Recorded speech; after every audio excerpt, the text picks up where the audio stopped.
Wanapanda sasa, wanakataa katakata Uganda. Tuliza ngoma mchezaji wa timu ya taifa la Sudan Jonathan Game Majang, lakini wanakataa Uganda. Ile ngoma anatuenje kijana Yiga Alex. Kilichofanyika walipambana, anasema kwamba jamani, hapa sitakuacha hivyo hivyo. Mpasa subiri pia, ile ngoma anatoa nje haraka haraka. Wameanza Sudan Kusini kwenye sanduku kule, wanakataa katakata Uganda, lakini anambabatiza mchezaji Niang Agan Mabok Meja. Na ukitaja Okelo amekwepo wiki 4 iliyopita, amekwepo ndani ya kikosi cha CECAFA under 15 ambaye ilichezwa, lakini wakacheza mechi dhidi ya Djibouti. Yeye pia alikuwa amefunga mechi ambayo Uganda ilifunga 15. Piga shambulizi Uganda, Mutiebi kwenye sanduku, nafasi nzuri kule, lakini goalkeeper na udaka aliweka mpira kwenye sanduku mchezaji Travis Muchiaba, lakini goalkeeper alikuwa Ange Benson Joseph Oring Yibong na kudaka. Nakwambia kwamba Richard Okelo alikuwepo ndani ya vijana ambao walifunga Djibouti mabao 15-0 mechi ya CECAFA chini ya umri wa miaka 15 under 15 ambayo ilipigwa kule Uganda. Na inakuonyesha kwamba mashindano ya chipukizi usipomakinika wanakupa mfano, utapigwa mfano wa raga. Katikati ya uwanja Sudan, wanasonga kwa Hemera, wanapiga mpira mzuri Sudan, wanakataa katakata Uganda. Ngoma na kimbilia mchezaji Mpasa Swabir, anashirikiana na Yiga wingi kulia, anayekula through pass lakini inakosa mlengwa. Referee anapuliza kipenga, anasema kwamba kuna mchezaji huko chini. Sheria za FIFA, sheria za CAF pamoja na CECAFA bila kusahau FKF hazikubali kwamba mechi iendelee wakati mtu akiwa chini, na anaangaliwa bwana mdogo hapa aliteleza sawa wakati wakiwania mpira katika mchakato, alibanwa katikati wachezaji wa timu ya taifa la Uganda Ngong Madut Yak Garang.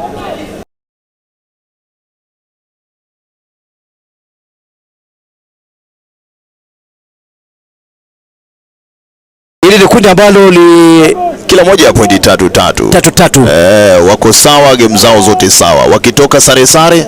Ni mechi ambazo baadhi kama hii tunavyozungumza nawe mwenzangu, katika sheria za FIFA na kila kinyang'anyiro unaangalia kabla muende katika matuta ya penalty ama extra time ama mtaangalia moja kwa moja katika penalty, wanaangalia ile bora mlipokutana head to head, ama mlikuwa na mpinzani upi, aliwapiga mabao mangapi na akampiga mabao mangapi kwenye sanduku. Uganda wanatafuta goli kule, wanakataa Sudan. Uganda bado wananyemelea lango la timu ya taifa ya Sudan. Piga shule ulipotoka, anawacho tokenje itakuwa ni kona. Mayanja bila shaka. Tunapotaja shambulizo upande wa timu ya taifa ya Uganda, mhusika mkuu ni Mayanja. Anajituma na kuachilia tofali, angalia alichokifanya. Ile ngoma alitiliwa na mchezaji Hakim Mutebi, kisha akasukuma tofali na kumbabatiza Silva Mador Adhik Mabok. Wanapata kona. Bila shaka labda kona hiyo italeta tunda, lakini tusubiri tuone mbivu na mbichi. Pata kona Uganda. Inakaribia dakika 40 ya mchezo, kwa chini kwa mchezaji wa timu ya taifa la Sudan Kusini. Anaambia referee kwamba alisukumwa, anasema kwamba walimsukuma mchezaji jezi nambari 14 Emmanuel Loro Mathiasoka. Refa anaingilia kati na kutatua ule utata uliokuwepo. Ngoma itaendelea. Wanamuita captain timu ya taifa la Uganda. Refa anamuita Angoti Amago Louis, ambaye kwamba ongea vijana wako, huu ni mpira wa kona na wala si mapambano. Kisha anamuita captain timu ya taifa la Sudan pia, anamuita bwana mdogo Silva Mador Adhik Mabok, anaambia kwamba ongea vijana wenu, huu ni mpira wa soka wala si mpira wa vita. Kona kwa Uganda, wanaweka langoni kule, wanakataa katakata Sudan. Ondole uchafu katika sanduku, piga shambulizi kule Sudan Kusini. Refa anapuliza kipenga, anasema kwamba kulikuwa na mpira wa madhambi. Referee anapuliza kipenga, anasema kwamba alikuwa maangusho pale mchezaji wa timu ya taifa la Uganda Mpasa Sobiri. Inasemekana alisukuma na kugongwa na mchezaji wa timu ya taifa la Sudan Kusini Christopher Nyang Angon Ugom. Wakati ukiwania mpira utakuwa ni mpira wa madhambi. Ingana mbinu moja nafikiri labda angeitumia, ingefungwa bao. wanapata mpira wa ikabu Uganda. Katika safu ya ulinzi Mukisa Simon na Kisolo John Innocent, bila kumsahau Abubakar Mayanja. Wanaanza mpira wa ikabu katika sanduku. Uganda wanaweka shambulizi kubwa, lakini ngoma anaipaza juu ya mtamba panya. Ilikuwa nafasi maridadi lakini ngoma anaipaza juu ya mtamba panya. Bwana mdogo Mpasa Swabiri anaonekana kuchoka hadi kuchoka. Dakika ni 40. Mechi za kundi A zilikamilika jana tu ya makundi, ambapo timu ya taifa ya Kenya Junior Stars cheza kiatu alionyosha mguu, referee atasema naye na kadi ya manjano. Lugha ambayo ataizungumza ni kadi ya manjano. Inaadhibu kadi ya njano mara nyingi ukipewa, vile nilivyokuuliza. Kumbuka Ghana wakitoka kwenye mashindano ya kombe la dunia kule Urusi walitolewa vivyo hivyo. Kadi ya manjano ni kijana Absaid Karungi anapewa kadi ya manjano. Busaid Karungi Kaka Mkangai. Kule kwingine dakika zinaingia pia 41 sawa na hapa. Mambo bado ni 0-0 Tanzania na Zanzibar. Na bila shaka inaonyesha kwamba ile kundi lilikuwa ni kundi gumu sana, ambapo kila mmoja mechi zikiisha hivi hapa na kule, maanisha kwamba bado umetoshana kila kitu. Itabidi waangalie labda ubora ule head to head, waangalie mpinzani wako alifunga magoli mangapi, ukamfunga mangapi, na pia kwa ujumla waangalie tofauti ya magoli kwa maana goal difference, kabla ya kufanya uamuzi wa iwapo itakuwa ni hatua ya kuamulia kwa penalty ama utafanya uamuzi upi. Piga shambulizi Sudan, poteza ngoma, wanakataa Uganda. Katika safu ya ulinzi Richard Okello anamwachia Travis Mutiaba, anageuka vizuri kabisa, ngoma ananyosha Angot Magus Luis, piga mpira mkubwa kule, wanawai Sudan Kusini, pigwa kiatu. Refa anapuliza kipenga, anasema kwamba alicheza kiatu na amepewa kadi ya manjano muda mfupi uliopita mchezaji Absaid Karungi lakini dakika 2 baadaye anacheza madhambi hapo asipojazali. Wanasema usipoziba ufa utajenga ukuta. Angalia kilichofanyika. Hili ni kosa. Refa akimakinika vizuri, labda unaweza rushwa kwenda maliutoni mapema. Ajadhari. Niliona pia kuna golikipa wa timu ya Rwanda, ilikuwa makosa tu, hakutarajia. Anaitwa Biringiro, alipewa kadi nyekundu baada ya kushika mpira kule nje, lakini alidhani ameshika ndani, kwa tu kimakosa tu. Na kocha wa timu ya taifa la Uganda, itabidi kocha wa timu ya taifa la Uganda Mali Biekwaso aongee na kijana, mwambie jamani, una kadi ya manjano, kile utofanya tulia. Kipindi cha pili punguza makeke. Shirikisho la soka nchini yupo uwanjani, naibu rais mama mchapakazi Mama Doris Petra yupo uwanjani, binadamu zaidi ya binadamu, na ni mzazi. Kumbuka ni mzazi wa Kenya, mzazi wa Uganda, ni mzazi wa vijana kutoka taifa la Sudan. Kwa hivyo anapokuwa uwanjani anapa matumaini vijana wetu walio uwanjani kwamba tupo na tunawalea. Anafanya kazi nzuri kwenye sanduku kule, kijana Yiga, piga chenge na kubali. Wanaingia kwenye sanduku kule Uganda kutafuta bao, wanakataa katakata Sudan Kusini. Ondoa uchafu. Uganda bado wanaibana ngome ya timu ya taifa la Sudan Kusini katikati ya uwanja. Tuliza ngoma Okello anapoteza mpira. Okello wanapanda sasa Sudan Kusini. Malwal Agek nje kushoto, Malwal wanakataa katakata Uganda, mpira toka nje hujatoka, wanasukumana lakini anautoa nje kijana wa timu ya taifa la Sudan Kusini Ngong Madut Yak Garang. Referee itabidi sasa atafute mbinu za kusema na vijana, kwa sababu ni kwamba unakuta wanaposukumana na mwangalia referee kwamba ni kona, mpira wa kurushwa, lakini hasa ndiye Pilato mchezo, ndiye maamuzi. Ni kijana mdogo, kazaliwa Novemba mwaka 2007, lakini pia licha anatoka South Sudan, anacheza KCCA kule Uganda. Panda wanaonea mpira Sudan Kusini, langoni pa timu ya taifa la Uganda. Wanaweka mpira kwa langoni kule, goalkeeper timu ya taifa la Uganda anakwenda angani mfano Njiwa, anakwenda angani mfano Ninga na kudaka, anarusha mguu pake mchezaji Mukisa Simon, mpira wa juu, wanawania Hakim Mutebi. Ondoa uchafu, anakimbilia goalkeeper timu ya taifa la Uganda na kudaka. anaweka chini sasa mguu pake beki Kisolo John Innocent. Wanakataa katakata Sudan Kusini. Tuliza ngoma na kupiga mpira mkubwa hujatoka. Anakimbilia beki wa timu ya taifa la Uganda Mukisa Simon. Anaangusha ngoma katika safu ya ushambulizi. Wanapanda sasa Uganda kwenye sanduku, offside. Referee msaidizi yuko chonjo. Alimwona kitamba akasema, jamani, sitakubali wa dhulumu wenzako nilivyokuambia.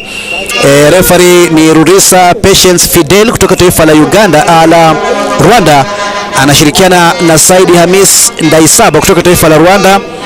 Alafu yupo Yebikal Daselne Alimiayu Yebekel kutoka taifa la Ethiopia, bila kumsahau fourth official Omari Kayoko Ramadan Omari kutoka taifa la Tanzania.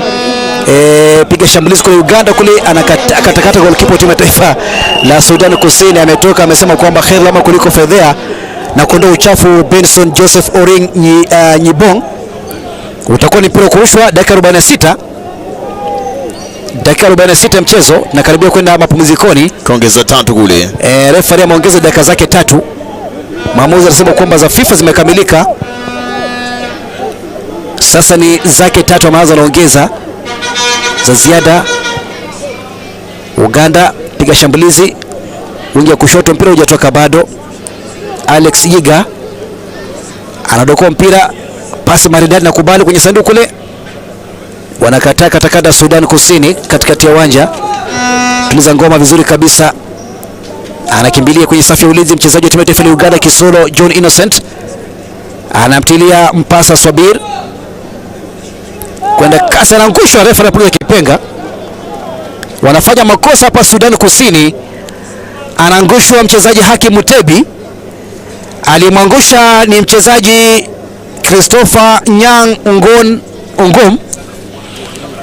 Refa anasema kwamba ni mpira wa madhambi, na hapo ukipata mpigaji mzuri Uganda wataadhibu Sudan Kusini. Kwa hivyo wanakuambia kwamba baadhi ya makosa ni schoolboy mistake.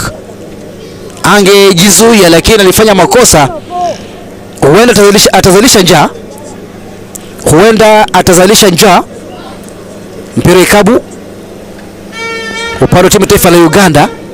Wanapanga ukuta, refa anasema kwamba huu ndio mpaka wako, kivuka nitakuadhibu. Mpira ikabu, Mutebi anasubiri mwamuzi apulisa kipenga. Mutebi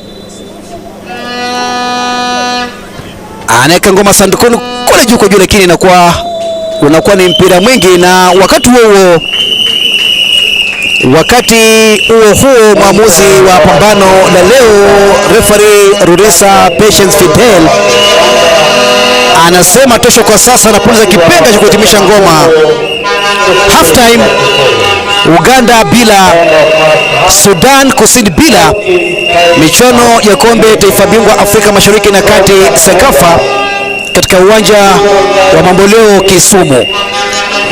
Tulitarajia mambo kama haya, Steven Mkangai. Tumetarajia kwamba timu hizi zote ngumu, hata kule kwingine hatujaona goli hadi sasa. Manake taifa la Kenya, vile vile taifa la Zanzibar wakicheza, hakuna goli ambalo limeingia, lakini ndio hivyo mchezo hadi sasa. Hakuna kwingine bado hakujamalizika, kule Kakamega bado, lakini hakuna goli hadi sasa. Kwa hivyo dakika 45 za kwanza ongeza 3. Timu ya taifa ya Uganda bila, timu ya taifa la Sudan Kusini bila, kutoka uwanja wa Mamboleo Stadium Kisumu. Mambo ni sawa kama sahani na kawa. Tusubiri kipindi cha pili kubaini mbivu na mbichi hapa katika michuano ya kombe taifa bingwa Afrika Mashariki na Kati CECAFA.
Bila shaka michuano ya CECAFA kipindi cha kwanza kilikamilika, ambapo timu zote mbili zilitoka nguvu sawa. Timu ya taifa la Uganda ikiwa bila bao, timu ya taifa la Sudan Kusini pia ilitoka ikiwa bila bao. Kwa hivyo kipindi cha kwanza kilisha timu zote mbili zikiwa zinaumiza nyasi bila maana, sababu Uganda bila, timu ya taifa la Sudan Kusini bila, michuano ya kombe taifa bingwa Afrika Mashariki na Kati CECAFA kwa vijana chini ya umri wa miaka 18, uwanja wa Mamboleo Kisumu.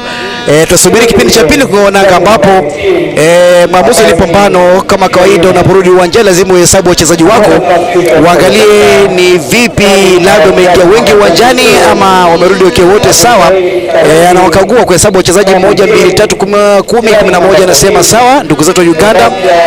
Kisha anageuka kuangalia upande wa timu ya taifa la Sudan Kusini, pia anawahesabu, anaangalia 1 2 3, kisha 10 11, anasema tuko sawa. Anamuuliza linesman kama uko sawa, anaangalia pia bwana mdogo hapa amekuwa mwiba sana katika timu ya taifa la Sudan Kusini, Ngong Madut Yak Garang. Tamangazia maamuzi, ananyosha misuli moto. Pia Rurisa Fidel kutoka taifa la Rwanda anasubiri labda wenzake wampe idhini ya kusema kwamba kipindi cha pili kingoenanga. Mechi za kundi ba, Steven Mukangai anashirikiana mwenzangu hapa balozi wenzangu. Naona kuna mabadiliko mawili matatu hapa, akitoka upande wa Uganda jezi nambari 10 Mutayaba Travis Mutayaba ametoka, akiingia 15 Abasi Kieyune. Upande tena wametoa mchezaji Abu Saidi Karungi 22, akiingia 14 mgongoni Sembatia Hafidhu Sonko. Ni timu ya taifa la Uganda bado ndio wamemtoa Travis Mutayaba, alifunga goli kule Kakamega, kisha ameingia Abasi Kieyune bila shaka, kisha ametokana mwingine ya upande wa Uganda bado ametoka Abu Said Karungi 22 mgongoni, wakimleta nguvu mpya 14 mgongoni Sembatia Hafidhu Sonko. Na ukiangalia mwenzangu, kile ambacho nafikiri kocha wa timu ya taifa la Uganda wanapiga shambulizi kule Sudan Kusini, langoni pa timu ya taifa la Uganda, wanakataa Uganda. Ambacho amekufanya kocha wa timu ya taifa la Uganda ni kwamba Absaid Karungi alikuwa na kadi ya manjano na amesoma dalili mapema, amekuwa kiuza viatu, na ulisema kabla tu tamatishe kipindi cha kwanza kwamba afanye bidii haraka mtoe, na amemtoa tayari, amempumzisha, na anakuambia kwamba ulivyosema mapema, usipoziba ufa utajenga ukuta. Hataki kujenga ukuta hata kidogo. Kujenga ukuta, unaangalia bei ya saruji. Kununua mfuko mmoja wa saruji ni bei ambayo imepanda kweli kweli. Kununua kokoto, kununua mawe, kununua mchanga, nafuu ufanye marekebisho mapema kabla ya kuanguka kwa ukuta. Dakika 46 kipindi cha pili. Karibu sana mtazamaji, michuano ya CECAFA. Wanao mpira goalkeeper timu ya taifa la Sudan Uganda, si Sudan Kusini, Abdi Magada anashirikiana na Abubakar Mayanja katikati ya uwanja. Nguvu mpya Sembatia Hafidhu Sonko anajituma kule, kinazidiwa maarifa. Ukiangalia jina hili la Sonko nafikiri Wakenya walitambua sana lakini si Sonko, ni Sonko lenye herufi mbili, sio ile saa mbili kwa maana ya double S. Lakini unajua unapotaja Sonko Kenya unataja, acha mbali mwanasiasa wanasema kwamba fulani akiwa Sonko ni mtu ambaye ana uwezo mkubwa na utajiri. Kwa hivyo lakini Steven, uzuri wa Sonko wa Kenya, masala michezo anapenda sana, anapenda kusapoti watu michezo. Bila shaka piga shambulizi Uganda wanaandaa mikakati wa kutafuta goli. Uganda bado mpira umetoka, hujatoka, toa nje Uganda. Refa anapuliza kipenga, anasema utakuwa ni mpira mrusho. Dakika 47 ya mchezo kule uwanja wa Buhungu Kakamega. Kuna mechi kati ya timu ya taifa la Tanzania na Zanzibar. Kwenye safu ya ulinzi goalkeeper coach beki wa timu ya taifa la Sudan Kusini anakokota mpira vizuri kabisa, mchezaji Daniel Bichok John Dang katikati ya uwanja. inapigwa through pass, wenye kushoto wanakataa katakata Uganda. Sudan tafuta goli Uganda kwenye sanduku, wapo chonge Sudan afanya kazi kubwa sana. Mchezaji ambaye ni Niang weka mpira mkubwa kule, anakataa Garang, piga kichwa. Uganda anaokosa mpira katikati ya uwanja. Mayanja cheza kiatu, bila shaka anacheza kiatu, refa anapuliza kipenga, anasema hapana. Aliangusha mchezaji wa timu ya taifa la Sudan Kusini, Ngong Madut Yak Garang. Refa anasema kwamba ni kadi ya manjano, bila shaka anapewa kadi ya manjano captain wa timu ya taifa la Uganda, analishwa kadi ya manjano captain wa timu ya taifa la Uganda Anguti Amagu Luis.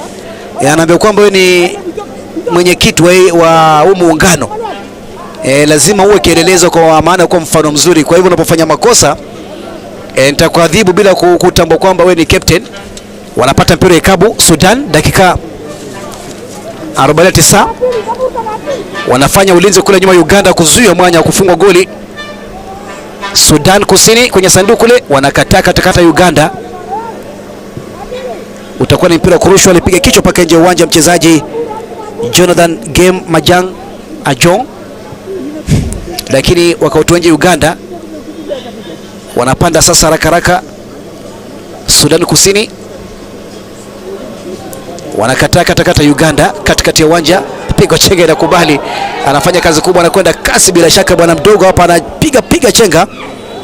Mario Taban Cherelino Albano anapiga kiatu hapa, lakini ngoma toka nje ya uwanja. Aliopiga chenga wachezaji watatu, na ni bwana mdogo, kimwangalia ni mdogo wa kimo, mdogo umri. Anajitoa Mario Taban Cherelino Albano na kumwamsha mwenzake, anasema jamaa namuka twende, nimecheza kiatu, lakini huu ni mpira udogo. Haraka haraka unapanda Uganda, wingi kulia, tafuta goli Uganda, piga chenga Uganda katika sanduku. Uganda tafuta goli katika sanduku kule, ilikuwa ni kona, bila shaka alikwenda kasi pale kutafuta goli, lakini hadi mashabiki pale wanapiga makofi, wanasema kazi nzuri kule. Naona celebration fulani Tanzania wanapata goli zidi ya Zanzibar.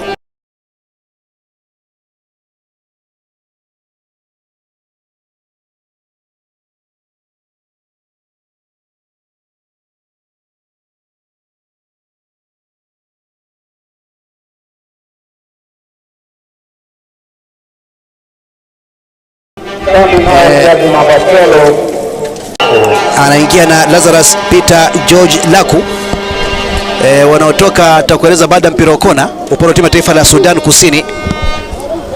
Ni mpira wa kona, naenda kuwajibika kwenye sanduku pia kule. Uganda pale anapiga mpira wa kona vizuri. Uganda wanajituma, Uganda bado kwenye sanduku, tisha Uganda, lakini wanakataa Sudan Kusini. Jibu bado Uganda. Mabadiliko mawili yamefanyika. Balozi cheza kiatu, refa anapuliza kipenga, anasema hamna. Anasema kwamba ni mpira wa soka, na ukimpiga kiatu mwenzako utakuwa ni mpira wa madhambi. Aliangushwa jezi namba 20 upande wa timu taifa la Uganda, Hakim Mutebi. Wakati huko anafanya mabadiliko kule Kakamega, vijana wa Tanzania wanapata goli moja dhidi ya timu ya Zanzibar, lakini huku 12 mgongoni unamuita Niang Mabok ametoka. Wanamleta nambari 8 mgongoni, nguvu mpya kabisa, Evans Umba. Haya, mpira ikabu kisha utakamilisha. Unapata mpira ikabu Uganda kwenye sanduku Uganda kule, lakini ngoma toka nje, hujatoka bado, unapata kona. Naam, huko kwingine anatoka jezi nambari 7, anatoka Jonathan Game Majang Ajong, akiingia 17 Lazarus Peter George Laku. Kona pia kuna haraka kwenye sanduku Uganda, wanakataa Sudan Kusini, wanajiamini kweli kweli, wanafanya ulinzi mzuri.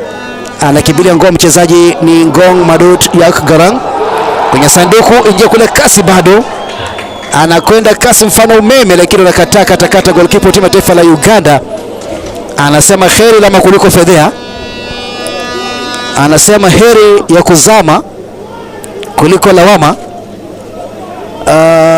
Anasema heri lama kuliko kuzama, kumradhi, ikizama labda kwenye bahari, kwenye ziwa, anatoka kiwa maiti, lakini wakilaumu kwamba labda ungempeleka hospitali kubwa nafikiri inakuwa nafuu kwa mchezaji kama huyu. Dakika 53 ya mchezo kwenye safu ya ulinzi wanajiamini Uganda. Taratibu cheza na mlinda lango Abdu Magada, anapiga pasi maridadi. Magada wingi kulia, mpira na mwachia mchezaji Richard Okelo. Okelo anaonyesha mpira wingi kulia. Mechi za kundi B kuambia Farens balozi kwamba katika taifa katika kaunti jirani ya Kakamega, Tanzania inaongoza goli moja kwa bila dhidi ya Zanzibar. Na kumbuka hao ni mtoto wa mjomba, mtoto shangazi. Tulikuwa nikizaza hapa, lakini kwa mpira kurusha nam wale jamii moja wale, Zanzibar na Tanzania kitu kimoja, ni pua na mdomo. Asikia Tanzania bara ukiongeza na kule Zanzibar wanatengeneza Tanzania nzima.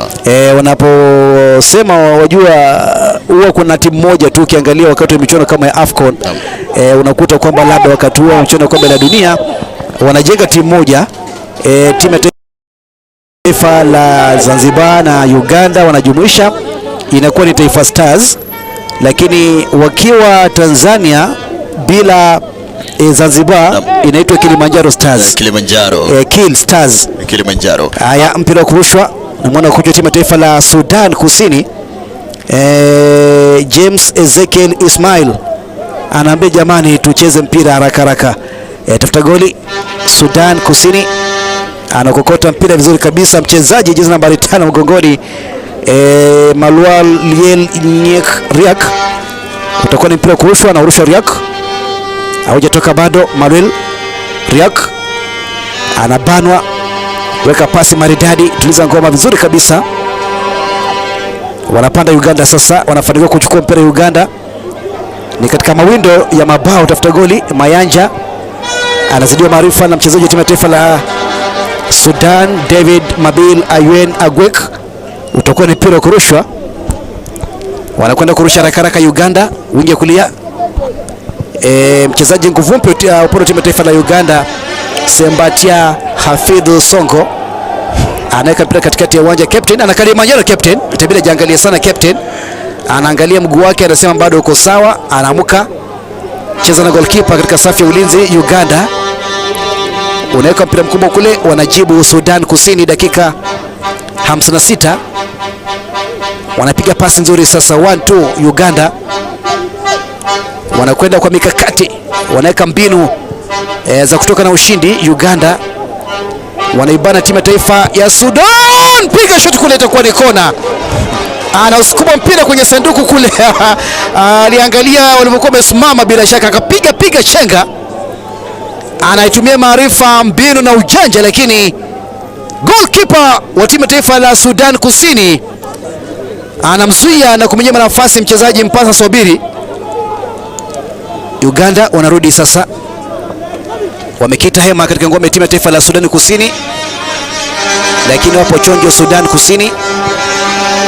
Anawahi mpira mchezaji wa Sudan Kusini, piga pasi Christopher Nyang Agon Ugoma, lakini alichelewa kufika Ngong Madut Yak Garang na kukosa nafasi ambayo angeitumia kutafuta goli. Dakika 57, mtazamaji popote ulipo, huu ni uwanja wa Mamboleo, kaunti ya Kisumu. Uwanja wa Mamboleo kule Kisumu, ni papa hapa tu Kisumu, si kule Kisumu, lakini papa hapa Kisumu. Nasema kule kwa niaba yule ambaye yuko mbali na uwanja umetengenezwa vizuri, aliunawa, na ukiangalia na kuonyesha kwamba ametamauka sana. Ilikuwa nafasi nzuri, lakini akaona mpira kijana upande wa timu ya taifa la Sudan, Ngong Madut Yak Garang aliunawa mpira. Kwa hivyo tutakuwa naangalia mashabiki wameongezeka ukilinganisha na kipindi kile cha kwanza.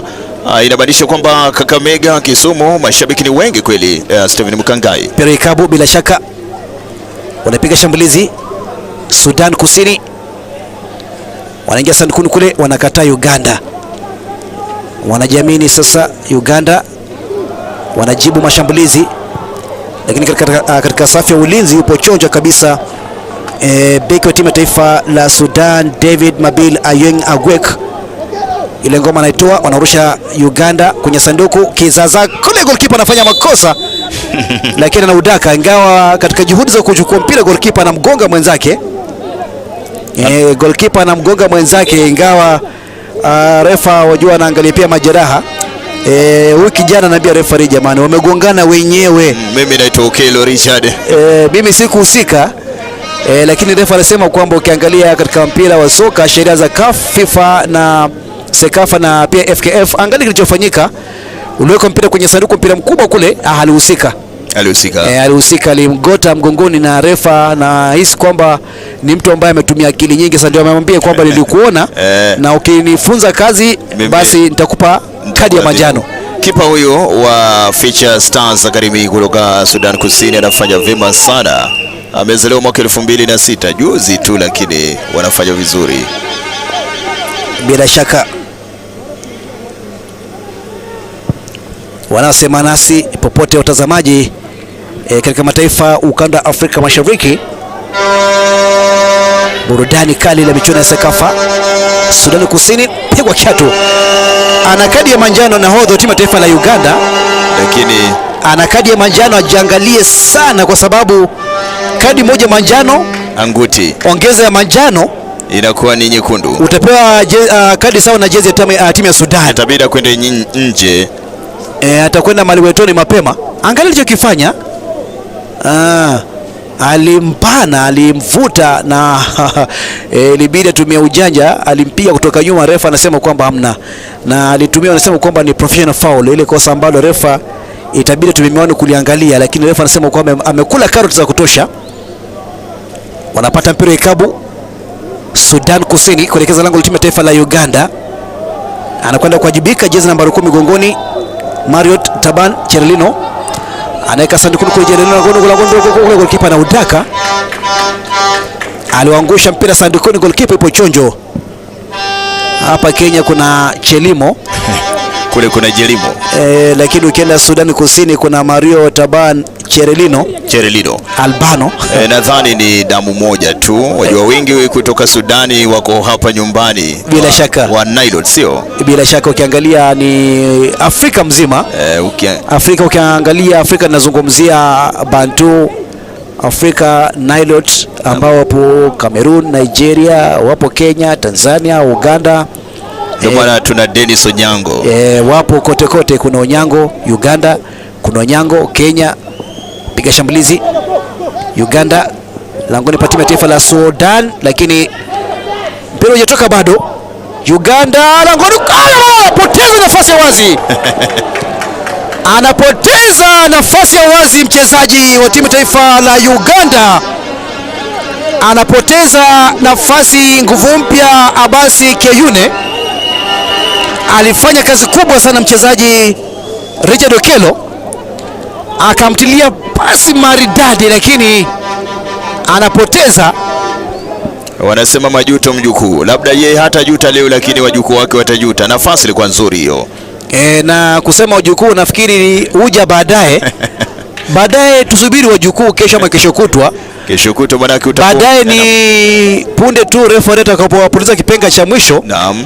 Na mkute imefungwa ama umetoka sare, atakuwa na juta. Haya ni majuto itakuwa imeanza sasa. Haraka haraka Uganda piga shambulizi, lakini kutokea safu ya ulinzi wanajenga ukuta ambao unaporomoka kabla ya kamilika. Wanaenda kurusha mpira sasa vijana timu ya taifa la Sudan Kusini. Rusha ngoma mchezaji Richard Okelo.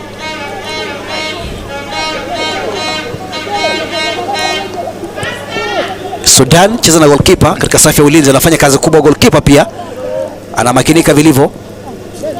Uganda wanarudi, mpira mwingi kabisa, hata uko hai bila shaka utamzidi. Uje toka piwa kiatu anakwenda sakafuni, refa anaachia. Na nimeshabiki wanacheka. Na wajua wachezaji ni wajanja sana. Alikuwa anajua kwamba refa atapuliza kipenga, refa anaachia. Wanapanda sasa. Wajua mwamuzi pia ni mtu ambaye amecheza mpira, alijua kwamba atafanya hivi na mimi nitafanya hivi. Piga shambulizi Uganda kwenye sanduku, Uganda langoni, Uganda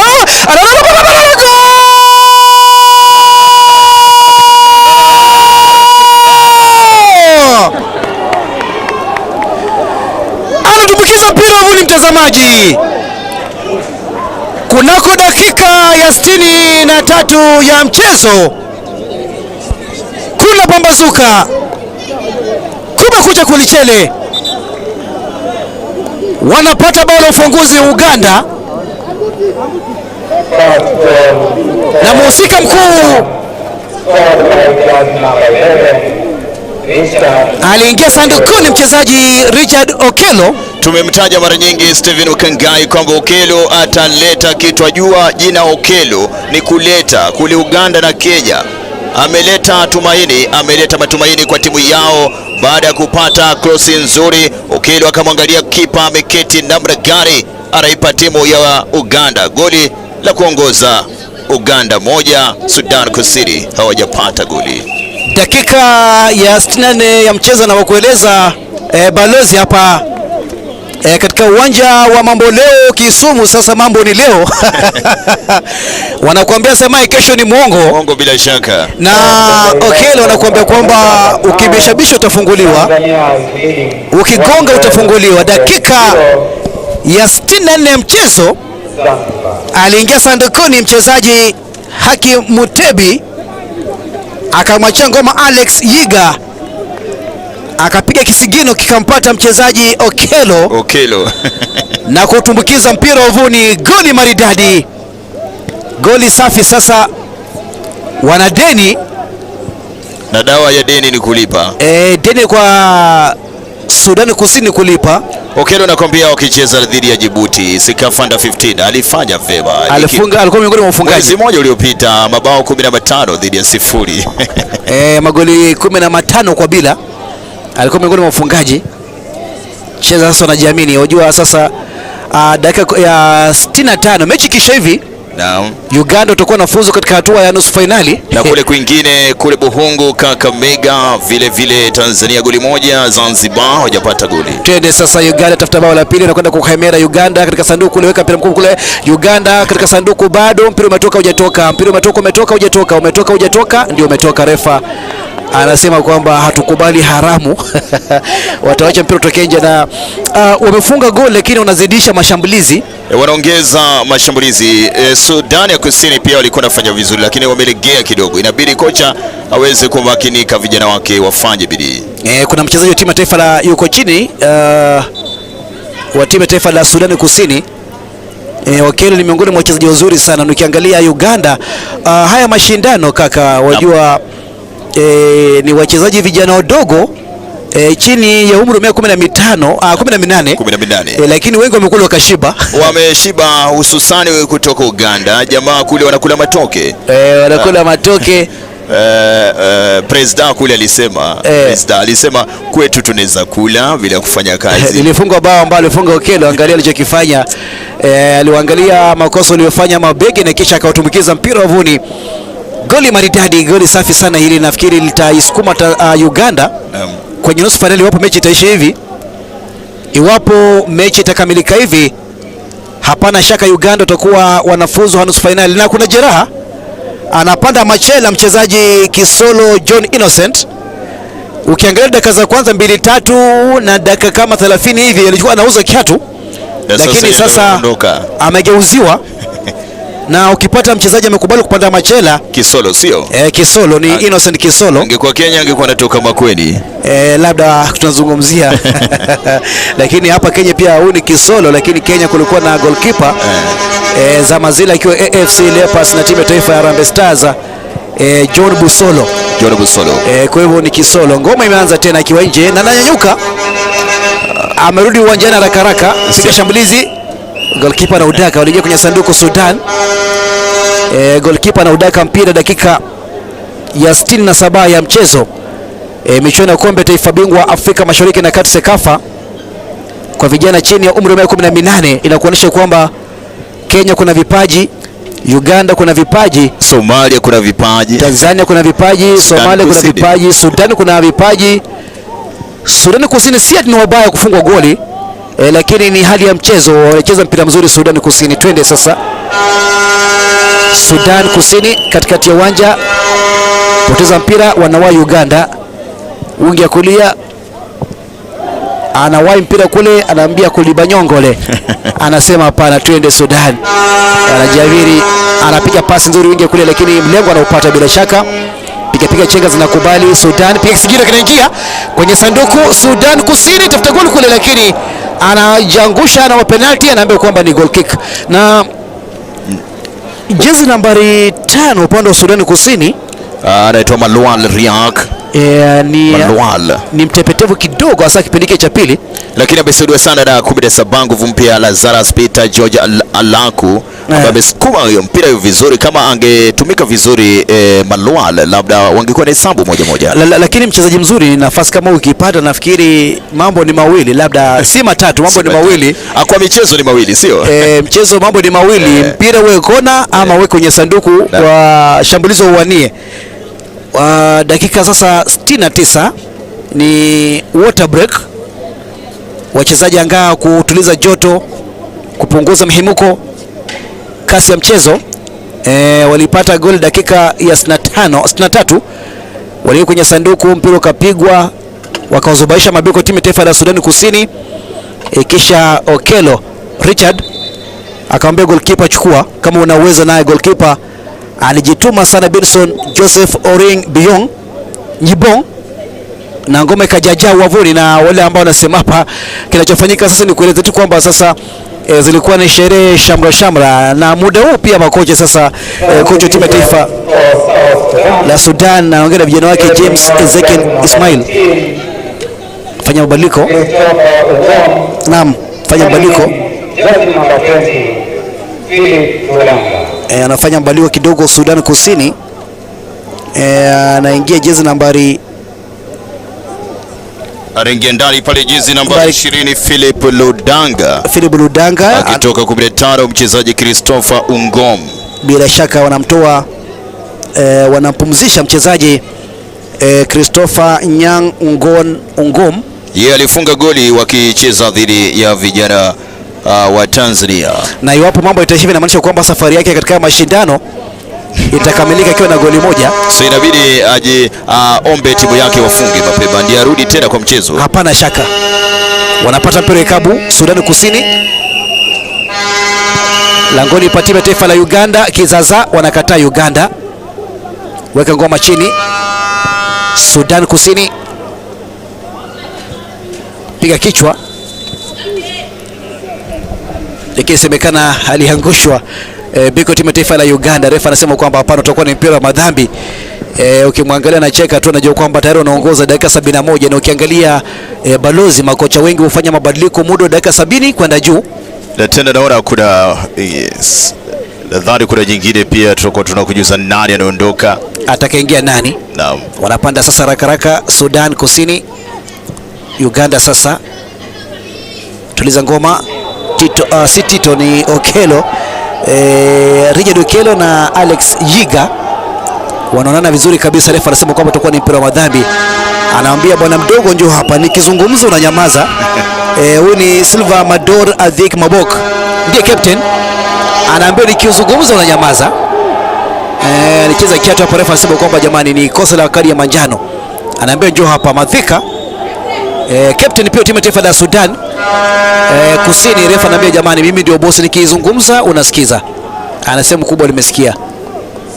Pia ndika kama daftari.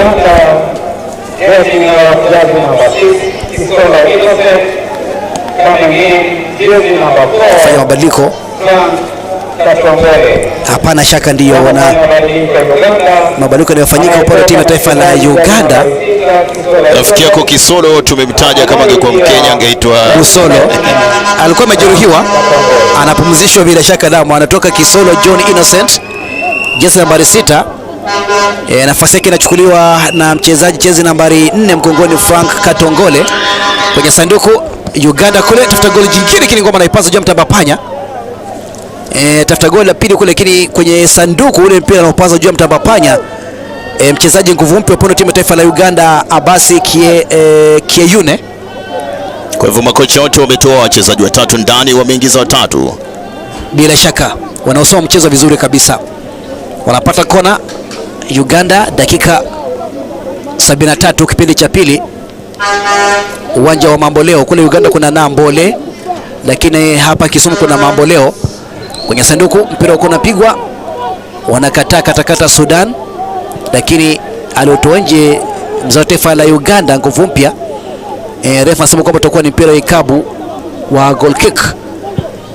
Ukiangalia unajituma, anaanza kusoma tofali, ukipata mpira na usukuma katikati ya uwanja. Uganda sasa piga mpira kichwa na kimbilia, weka ngoma kifuani, tuliza sasa. Okelo mfungaji wa bao, Okelo Richard. Uganda wanajamini, piga chenga. Uganda bado wanajituma, wengi kulia wanapanda. Uganda langoni pa timu taifa la Sudan Kusini, tafuta goli. Anacheza kiatu, refa anapuliza kipenga. Anaangushwa kwenye karibu na sanduku. Alex Yiga ni mchezaji mzuri sana, nimekujuza kwamba yeye na Mayanja ni baadhi ya wachezaji walio chini ya umri miaka 18 na 15 ambao wanafanya vyema zaidi. Wamecheza CECAFA. Lakini unajiuliza alikuwa amemtoka, ilikuwaje akaamua kwenda chini? Labda angesonga mbele kidogo, angebuni mazingira kutafuta bao. Anachechemea. Ujanja wake haufiki. Referee anasema huu ni mpira ikabu, strike kadi ya manjano. Angalia kilichofanyika. Alikuwa ameotoka, alimsugua. Alimpiga, na kule kumpiga kuna mwacha akiwa na maumivu. Anasema mama yangu we. Dakika 74 sasa, robo saa kabla ya kamilika kwa mpira, robo saa kabla ya kukamilika kwa soka. Steven Mkangai 73 kule kwingine Kakamega Zanzibari wana equalize, wanasawazisha bwana. Ndio ngoma hiyo, mbivu na mbichi tabainika. Majirani wale wanajuana, si majirani, watoto mama Samia. Ni watoto wa mama moja tu. Haya sasa, dakika 75 unapata mpira mufu, mpira wa kutenga. Huu ni mpira wa kutengwa, kule kwa mama Samia anasema mpira wa faulo. Lakini huu ni mpira wa madhambi, mpira wa kutengwa, mpira wa ikabu, mpira mfu. Wanapanga ukuta Sudan Kusini. Saruji Kokoto unachanganya. Uganda kwenye sanduku, kipa na utema bado. Uganda nafasi wazo napoteza kwenye sanduku, kiliko ni kizaza. Wanasukuma matofali kwenye sanduku, hasa mchezaji Abubakari Mayanja. Wanacheza mpira wa akili, wanaonana, unaona kama pale anamwambia na kuachia, weka ngoma ndani, anakosa kuweka. Wanasema atajuta baadaye. Kuna kadi ya manjano pia, anapewa nguvu mpya, jezi nambari 4, ameingia muda mfupi uliopita. Frank Katongole, majina Afrika nimetaja, na ameingia dakika 2 zilizopita. Dakika inayofuata anakumbusha musika Simon Mokonde, unazaliwa Jumatatu, Jumanne shule, Jumatano umeoa, Ijumaa unaaga dunia. Kwa hivyo nafikiri ameingia dakika ya kwanza, pili, ya tatu, anapewa kadi ya manjano, na sherehe ya maziko inafanyika Jumapili. Inapendeza sana, inavutia ajabu. Ngoma inazidi kutamba. Dakika sasa ni 76, piga mpira kichwa, anaoparaza mzao taifa la Uganda kwenye sanduku, pigwa kiatu, refa anapuliza kipenga. Hapana shaka utakuwa ni mpira wa madhambi, aliangushwa.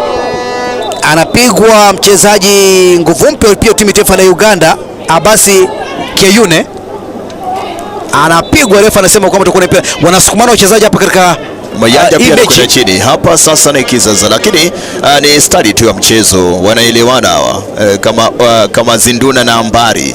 Ukiangalia kama Zinduna na Ambari, na wajua sasa.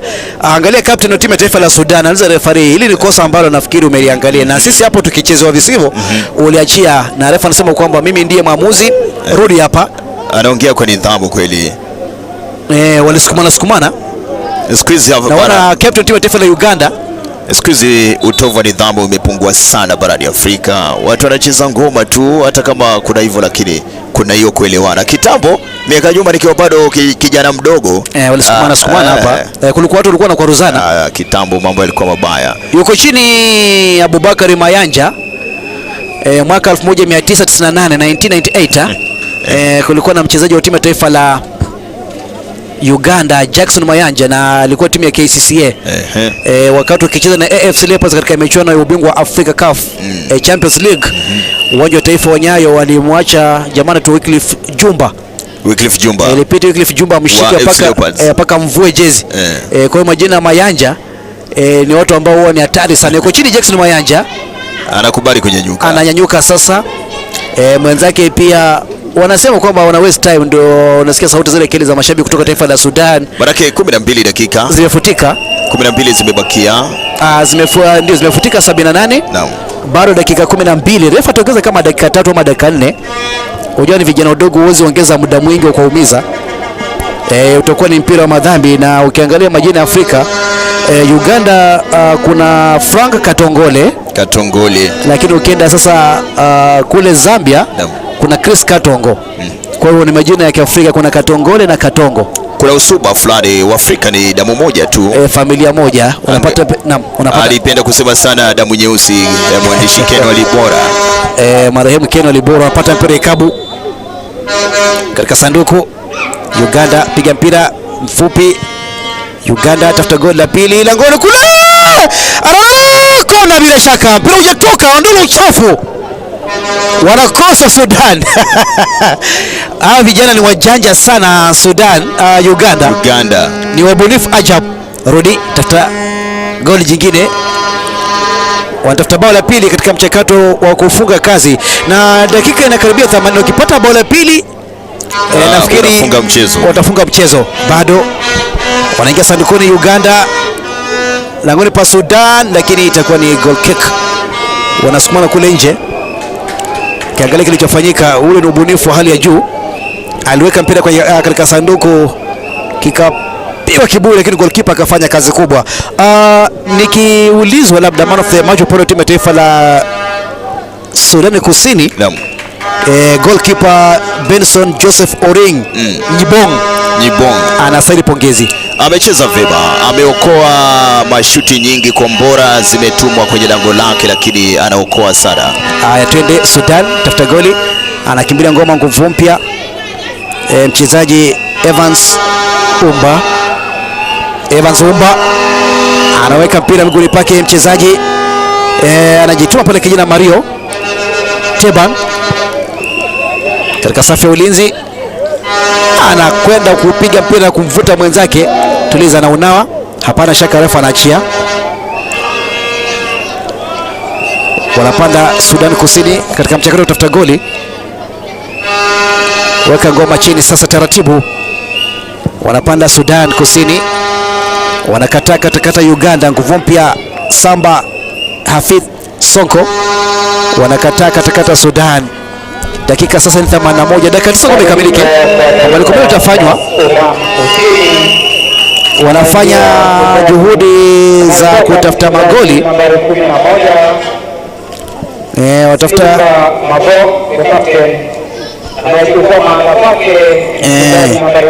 wanafanya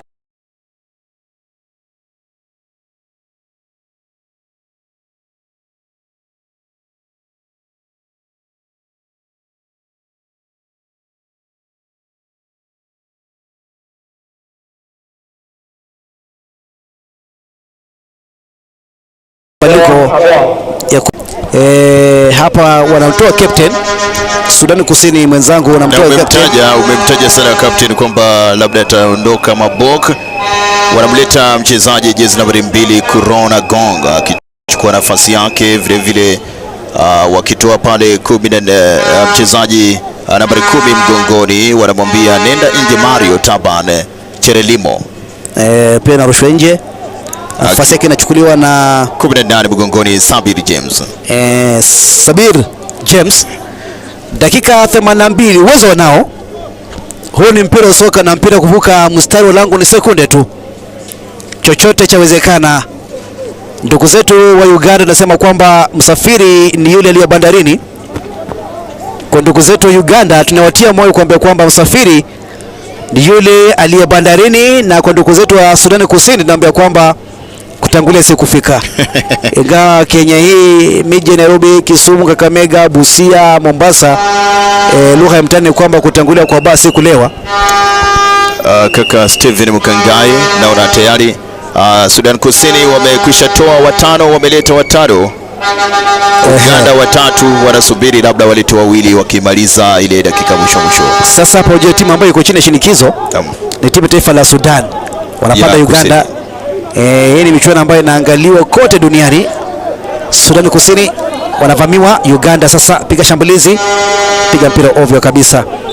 Okelo chukua ngoma, utakuwa ni mpira kurushwa. Refa anasemaje hapa? Anaambia rudini nyuma kule. Kakamega 83 dakika bado 1-1 Tanzania moja, walitangulia kufunga Zanzibar pia goli moja. Sasa hapo tukwambia kwamba kutangulia sio kufika.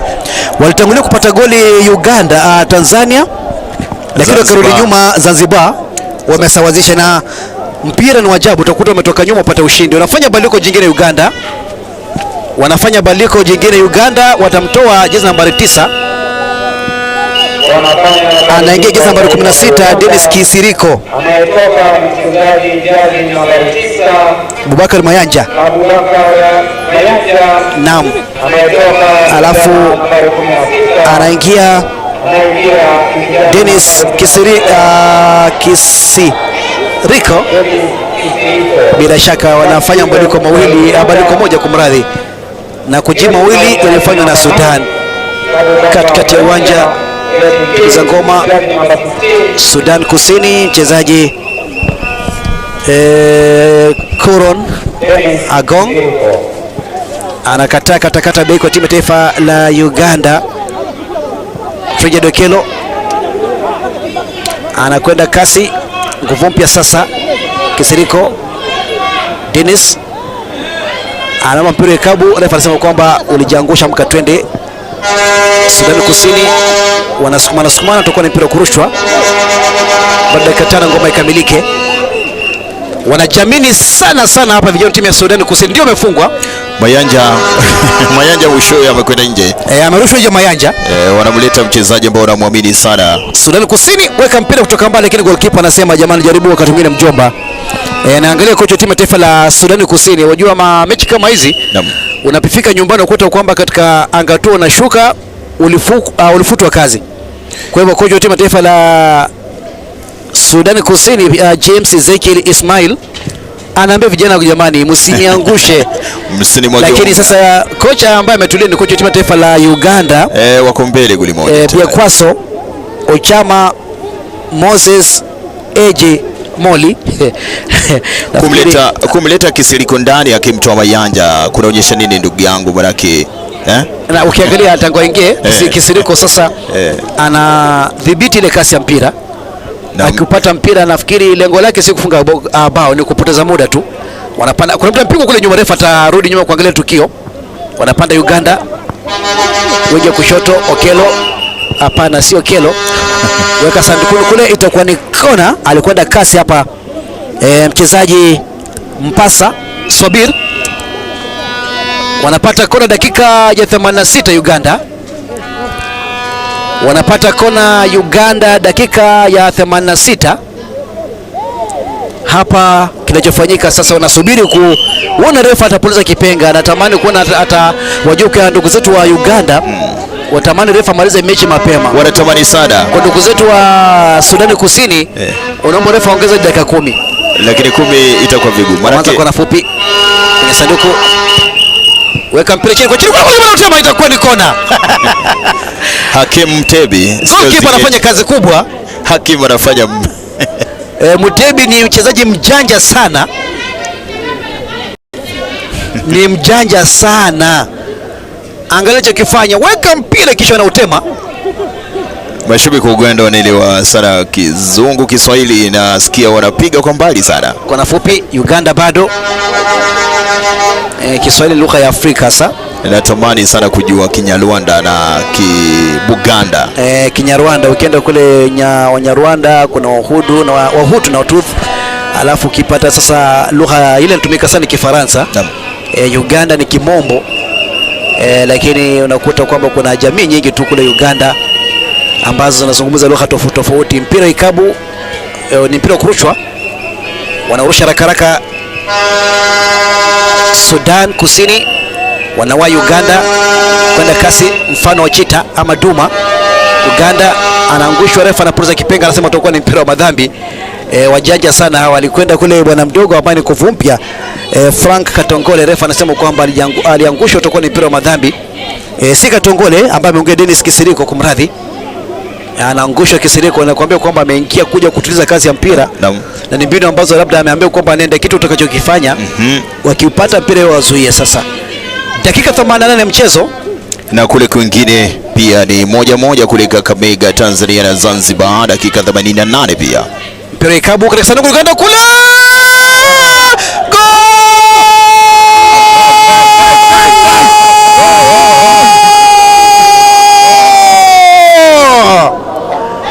Dennis Kisiriko, nguvu mpya. Anafunga kazi. Angekuwa kule Tanzania labda angeitwa Chiriko mwenzangu Steven Mukangai. Anaongeza matumaini makubwa sana, dakika moja ikisalia kwa dakika 90. Taifa la Uganda goli 2. Timu ya Sudan Kusini hajapata goli. Hapana shaka safari ya timu taifa la Sudan Kusini amekamilika katika mashindano. Walidhani kama walikuwa wameotea, wakaonyosha mkono, lakini hakuwa offside. Hapa refa alikuwa karibu. Nimekuuliza, wasaidizi wake walikuwa karibu. Nimekuuliza pale Mkangai, mbona wakamtoa Mayanja? Control yake ilikuwa nzuri Dennis Kisiriko, na yeye kocha alishajua kwamba ataleta matumaini. Goli 2, na hili nafikiri ni shida ya mawasiliano. Ukiangalia goalkeeper Benson Joseph Oring Nyibonga alikuwa ameondoka kwenda kuchukua mpira, lakini wakati huo pia alikuwepo amesimama mchezaji David Mabili Ayuka Agwek, na pia alikuwepo anaangalia Daniel Bichok John Dang. Kwa hivyo ni kama wanaangaliana, tuupige tuuache. Wakati huo na goalkeeper pia anasubiri upige, na ngoma na mchezo wavuni. Dakika zinaongeza dakika 5. Ameongeza 5, nadhani ni dakika za jeruhi, alafu pia naona pale nambari 5 na nambari 8 anataka kuingia. Wanafanya mabadiliko Uganda. Ni kupoteza muda tu, lakini ndio raha mchezo. Twende sasa. Anamvuta mwenzake, refa anasema kwamba haimo, huu ni mpira wa soka, wala anampiga kiatu hapa. Anastahili kadi ya manjano, lakini refa anasema kwamba hapa anaweka mpira chini. Dakika 90 ya mchezo, ni walikata tamaa mapema Sudan Kusini. Ukiangalia waliofungwa bao la pili na kuonyesha kwamba ni timu ambayo yupo uwanjani kuheshimu kalenda, lakini unaambiwa siku zote usikate tamaa. Hata dakika 5 anaweza pata mambo mawili. Mpira udunda, ila udundi topeni. Steven Mukangai, dakika 90.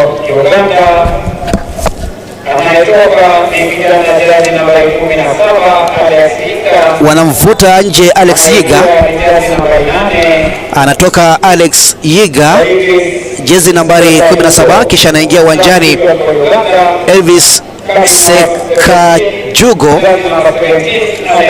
jezi nambari 8. Wanamleta nguvu mpya hapa. Huyu ndio sasa wanasema ni maangamizi, na si maangamizi. Kile anachokifanya pia mechi kama hizo mkifika hapa sasa ni delaying tactics, ni mmefuzu, si delaying tu. Ni kila mtu acheze, mwenye hako amecheza pia kwa nafasi kucheza. Mwangalie kocha wa timu ya taifa la Sudan Kusini, kocha wa timu ya taifa la Sudan Kusini James Ezekiel Ismail anaangalia angani, anaona matope, akiangalia sakafuni anaona mawingu, amechanganyikiwa. Anaodaka mpira goalkeeper timu ya taifa la Sudan Kusini, anaosafirisha saa kumradhi Benson Joseph Oring Nyibong. Ni zawadi anampa goalkeeper mwenzake wa timu taifa la Uganda. Anapoteza muda tu bwana mdogo Abdu Magada, kisha anaweka mpira miguuni pake na kuweka katika mikono yake miwili. Anasema kwamba tulizeni, bado dakika 3 ngoma ikamilike. Na kule Kakamega mechi ya Tanzania na Zanzibar wameongeza dakika 3, bado ni 1-1, timu ya Tanzania 1, timu ya Zanzibar 1. Asante. Michuano ya CECAFA kundi ba. CECAFA wanafanya makosa Sudan, goalkeeper wanafanya makosa na Sudan. Wanafanya makosa kule kini. Anasema kosa si Kisiriko alikuwa tayari kumaliza mchezo. Sasa hapa Sudan Kusini langoni pa Uganda, wanakataa katakata Uganda, weka ngoma chini, anaituliza, anasema twende sasa, piga chenga. Okelo ananyang'anya mpira na mchezaji Kurong Agong ambaye anashirikiana vizuri kabisa na Evans Umba. anapiga mpira nje Evans Umba. Angalia je kufanya hapa kidogo ufungwe goli. Wana bahati sana, alikuwepo nyuma katika safu ya ulinzi mchezaji nguvu mpya, si nguvu mpya, amekuwepo mchezaji David Mabil Ayeng Agwek, lakini kisiriko ni kama ikasirika. Sasa twende katika safu ya ulinzi. Uganda unapigwa mpira mkubwa kule juu kwa juu, wanakataa katakata Sudan Kusini. Tuliza ngoma mchezaji wa Sudan Kusini David Mabil katikati ya uwanja, wanakataa Uganda. Sasa anakibiria ngoma nguvu mpya mchezaji Frank Katongole anamwachia Okelo katika sanduku, weka mpira mwingi akijua kwamba wanatoa nje, ni mbinu ya kupoteza muda tu. Dakika moja hapa sioni, wanasemaga kwamba dakika 90 na referee akipuliza kipenga, lakini sioni dakika hii moja Sudan Kusini wakipata mabao mawili. Sidhani Steven Mkangai. Tuangalie Sudan tafuta ngala kustiri fedhea la kufutia machozi. Refa anasema kwamba tumia mbinu halali. Maana kama ni tano, ndio kama ni tano mabao mawili yanaweza kuingia, lakini sasa kwa hapa vigumu sana. Dakika ni sekunde 30 ngoma ikamilike. Sekunde 30 ngoma ikamilike. Timu ya taifa ya Uganda magoli mawili. Sudan Kusini haijapata kitu. Mechi kisha hivi Sudan Kusini watakuwa naaga mashindano, Uganda wanaingia nusu finali. Weka ngoma chini. Uganda tafuta bao la tatu. Uganda Richard Okelo, lakini maarifa nyingi huondoa, ama tuseme ubunifu mwingi huondoa maarifa. Wanapanda sasa Uganda, wanakataa Sudan. Weka ngoma chini. Sudan bado mchezaji Jonathan Game anazuia, wanapanda Uganda. Dakika zimekamilika. Referee anaangalia saa yake. Naona sasa kuna ndoto kwamba Rwanda wacheze na piga shambulizi. Wingi kushoto Sudan Kusini tafuta goli kustiri fedhea kwenye sanduku kule, wanakataa katakata Uganda.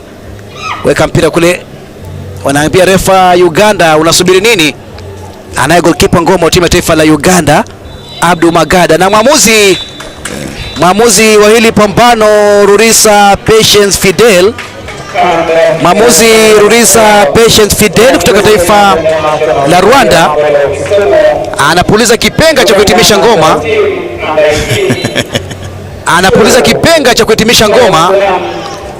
Anasema tosha kwa leo. Dakika 90 na ushe, timu ya taifa la Uganda inafuzu katika hatua ya nusu finali ya michuano ya CECAFA katika uwanja wa Mamboleo Kisumu, na wanasubiri watapata nani, watapewa nani katika hatua ya nusu finali ya michuano hii ya CECAFA, michuano ya kombe taifa bingwa Afrika Mashariki na Kati CECAFA kwa vijana chini ya umri wa 18. Inamaanisha kwamba timu ya taifa ya Sudan Kusini inaaga mashindano ikiwa na alama 3. Na kule kwingine mambo yamebaki moja. Tanzania goli moja, Zanzibar goli moja. Mwenzangu Mkangai, kama Rwanda wamekuwa nambari 2 kwenye kundi A. Uganda wanamaliza nafasi ya kwanza katika kundi A kwa alama 6, kumaanisha kwamba umeshinda mechi 2 na kupoteza mechi 1. Na hili kundi limekuwa na ushindani mkubwa kwa sababu kufungwa hata kwa Sudan Kusini si mchezo, wamejituma, lakini mrembo bahati ya kusoma upande wao. Yes, baba. Ndio mpira wa soka, unaangalia wachezaji wa njano na mkuana, wanaambia wenzao jamani, huu ni mpira wa soka wala si uadui. Usi uhasama, tukubali matokeo na tucheze, wakati mwingine mtaibuka ushindi. Kwa hivyo tutasubiri kuona labda kule upande wa pili mshindi atakuwa nani, uamuzi utafanyikaje, lakini wachezaji hapa wanapiga dua kumwambia Mungu asante kutupa pumzi dakika 90, asante kutuvusha mpaka katika nusu finali. Tunasalia hapa, angalia kilichofanyika. Waliupiga mpira vizuri kabisa, dakika za 70 kule akapata goli kijana Richard Okelo baada ya mabeki wa timu ya taifa la Sudani Kusini kusuasua na kuboronga, na ukiangalia Uganda baada ya hilo goli kufungwa wakapata nguvu, ari na kujituma zaidi, wakaambia wapinzani kwamba kidomodomo takizima. Baada ya kulifunga bao kijana Okello alikuwa na mpira mzuri sana Okello. Ukiangalia dakika za kwanza alikuwa na majaribio akapoteza, na muda mfupi tena baadaye kilichofanyika wakafanya mabadiliko, lakini bao la Okello libadilisha sura ya mchezo kabisa. Ilikuwa ni sababu ambalo ilikuwa ni kufungua sasa kifungua mkoba, baada ya kufungua na kuwapa nafasi kwamba ndio tumefungua, sasa ni wakati wa kufunga goli jingine. Kwa hivyo ni matokeo ambayo nafikiri watayatumia kuangalia ni vipi watapenya kuingia kwenye finali, wapo watapewa ama watapewa timu gani. Na muda uliofuata pia ukiangalia kinachofanyika, Uganda ilifanya badiliko. Baada ya kufanya badiliko walimleta mchezaji ambaye aliingia uwanjani kwa ari kabisa, jezi namba 16 mgongoni, aliingia uwanjani mchezaji Dennis Kisiriko, na baada ya mabeki kuonekana kuwa watepetevu akaujaza mpira huu, alifunga goli maridadi sana, alifunga goli safi sana, goli ambalo lilikuwa ni sawa na msumari mwisho kwenye jeneza kabla ya mazishi. Alionyongelea msumari mwisho kwenye jeneza kabla ya mazishi, lilikuwa ni goli safi, goli maridadi, bao la pili. Na mechi inapokamilika katika kundi A, Uganda wanamaliza nafasi ya kwanza kwa alama 6, Tanzania nafasi ya pili alama 4, Zanzibar nafasi hiyo tatu alama 4, kisha Sudani Kusini nafasi ya tatu, wanaaga mashindano wakiwa na alama 3. Ndio michuano ya CECAFA, michuano ya kombe la taifa bingwa Afrika Mashariki na Kati. Katika kundi B, Uganda, Tanzania, Zanzibar na Sudani Kusini. Kwa hivyo Uganda alama 6, Tanzania alama 4 na Zanzibar alama 4. Sudani Kusini si hauko wabaya, wamejaribu mabao, wamefunga mechi moja, naam, pointi 3, wamejaribu sana. Hapa kwa Tanzania na Zanzibar ndio kuna kibarua. Ukiangalia sasa kinachofanyika hapa, pia vitu vingine vinaangalia, labda Uganda ilipokutana na Tanzania walichezaje, Uganda ilipokutana na Zanzibar walichezaje, kadi ya njano, kadi nyekundu, na wanafanya uamuzi kwamba katika hili kundi sasa Uganda, Tanzania nafasi ya kwanza, nafasi ya pili, na Zanzibar nafasi ya 4, ingawa tutajua mengi zaidi. Lakini tayari tumejua kwamba nambari 2 Rwanda kwenye kundi A wanacheza na nambari 1 kwenye kundi B ambayo ni Uganda. Rwanda wanacheza. Tunasubiri kujua kwamba Kenya wanacheza na Tanzania ama Zanzibar. Na vijana wa Kenya wanasema wako tayari kukutana yeyote. Wanasema kwamba sisi tukipewa Uganda tuna shida. Hata kama Sudan Kusini, tupewa Tanzania tuna shida. Tupewa Zanzibar tuko sawa, ama wakijumuisha timu zote tupewe, wanasema kwamba wapo sawa. Ni mechi ambayo inasubiriwa sana taifa la Kenya kwa ujumla, na imani kwamba matokeo haya yatavutia ajabu. Kwa hiyo mechi inapokamilika leo hii ni kwamba timu ya taifa Uganda imeipiga timu ya Sudan Kusini magoli 2-0, kisha kule Kakamega Buhungu mechi kati ya Tanzania na Zanzibar imesha sare kufungana goli 1-1, na kuashiria kwamba ili kundi sasa linakamilika, pakawa na ushindani mkubwa sana, na rasmi kwamba vijana wa timu ya Rwanda, vijana wake Rais Kagame watacheza dhidi ya timu taifa la Museveni Uganda. Majirani wanajuana tena, marafiki sana. Ukienda kule Gatuna katika ile boda ule mpaka wanafahamiana sana. Kwa hivyo watamkuana sana, ule udugu na urafiki. Na labda katika matokeo ya awali ya mechi, kwa mfano Uganda katika mechi zake walipigwa na Tanzania 1-0. Uganda katika mechi zao kabla ya leo walipata ushindi magoli 2-1 dhidi ya Zanzibar. Alafu ukiangalia timu ya Sudani Kusini katika mechi zao ukiangalia walipigwa na Zanzibar 1-0, na Sudani Kusini katika mechi nyingine wakampiga Tanzania magoli 2-1. Kwa hivyo ni kwamba ile kundi kila mmoja alikuwa anamlemea mwenzake, na mpaka mechi mwisho nafikiri wametoshana nguvu Tanzania na Zanzibar, lakini Sudan ikazidiwa nguvu na timu ya taifa la Uganda. Mataifa mawili ya Sudan yote yameondoka. Kwa hivyo mechi inapokamilika full time, Uganda magoli 2, Sudani Kusini bila.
that we have experienced reflects the collaborative spirit we desperately need to address the pressing threats of climate change, a threat to our very security and way of life. I will focus my remarks on three critical issues. First, the urgent need for a robust, first, global stocktake. This stocktake must starkly outline our current shortcomings in global climate action and offer viable solutions. The blunt findings of the 6th IPCC assessment report are grim. Our present efforts fall drastically short of meeting the Paris Agreement goals. Climate change is not a looming threat, it is our daily reality in the Pacific. We still have a chance to limit global warming to 1.5 degrees, but only through immediate, decisive action. Secondly, the issue of climate finance. To put it plainly, the world must fulfill its financial commitments. It is as simple as that. In 2022, last year, the IMF reported that $7 trillion was spent on fossil fuel subsidies. Yet the global commitment to $100 billion per year to the Paris Agreement continues to struggle for fulfillment. A mere reallocation of $1.50 from every $100 spent on fossil fuel subsidies could easily finance this commitment. In today's economic climate, the previously agreed upon $100 billion per year is now merely a starting point.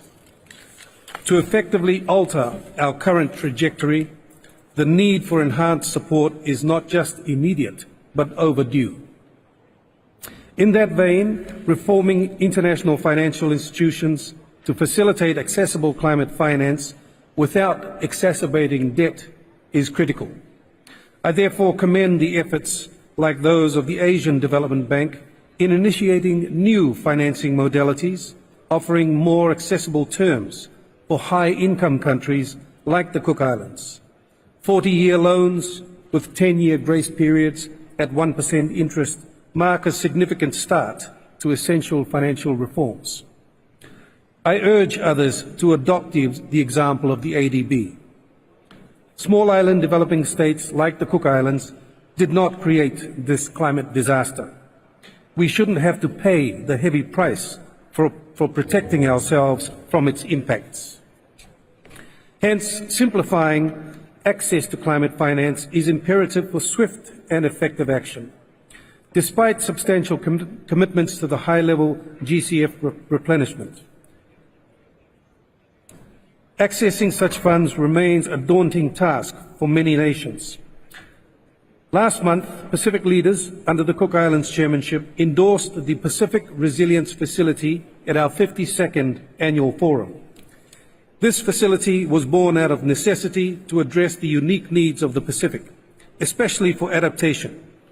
In that vein, I express the gratitude of the substantial initial seeding of $50 million by the government of Saudi Arabia, and also contributions from those from the United States and the People's Republic of China and Australia toward this Pacific Fund. These generous contributions demonstrate a growing and much-needed commitment to Pacific nations. We therefore call on the remaining G20 nations to join their fellow members in contributing to the Pacific Resilience Facility. My final point speaks directly to this conference's theme, inclusivity. We must adopt a new mindset, as urged by our COP28 President, embracing bold and innovative solutions to meet the challenges of reducing carbon emissions. In this spirit, I refer to the Critical Minerals Program of the Cook Islands. Guided by the best available science and the full adoption of the precautionary principle, my people are exploring the potential of critical metal supply from our ocean minerals, not as an act of defiance, but as a commitment to find solutions. We urge the world not to fear the unknown, but to join us fearlessly in the pursuit of science and knowledge to strengthen the global energy transition. Through collaboration, we can protect our environment while meeting our development and climate action needs ensuring that no one is left behind. I invite global leaders and partners to join us in these vital initiatives, bringing constructive and material support to the Pacific in this context. I congratulate the United Arab Emirates on its new $30 billion fund for global climate solutions, seeing it as a promising resource for furthering shared goals in our climate journey. Excellencies, consider the plight of those on the front lines of an environmental war that we did not initiate. Ask ourselves, what if this were my home? What if this were my family? How would you act? The Pacific, constantly under siege from sea level rise and extreme weather events, is a testament to the global implications of climate inaction. Respect, commitment, and shared humanity must be the cornerstones of our actions, propelling us towards a successful outcome at COP28. For the Cook Islands and my fellow small island nations, success at COP28 is 1.5 degrees. There is no alternative credible path. COP28 is now our best opportunity to bring our world back on course towards a sustainable, resilient, and just future. Our actions today will determine the legacy we leave for our future generations, and the Cook Islands is ready to unite, act, and deliver on our collective mission here at COP28. Thank you very much. From backing global trade ambitions here to delivering on that promise here. Access growth opportunities in the world's most dynamic markets with Standard Chartered. Thank you, Your Excellency. It is now my pleasure to invite His Excellency Mr. Klaus Werner Iohannis, President of Romania.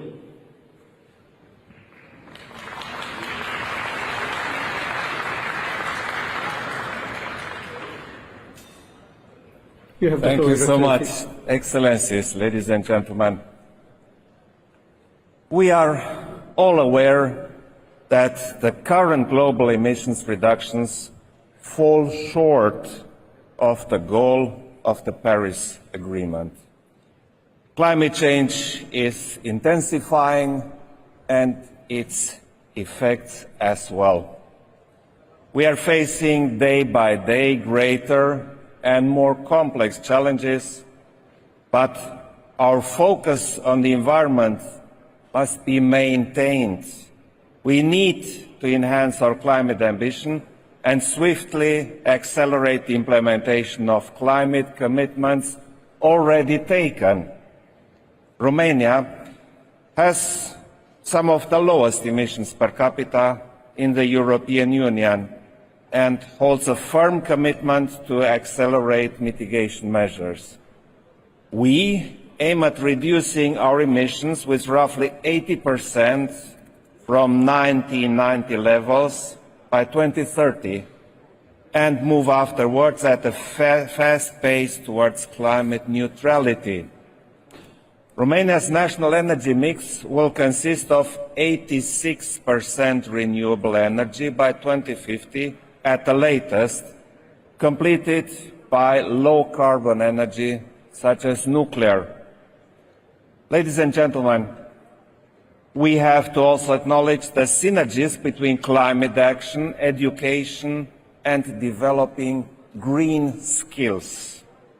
For example, the REPower EU program brings nationally €2 billion in investments for renewable energy and green skills development. The vast majority of Romanian youth finds learning about climate change in school essential to their engagement in climate action.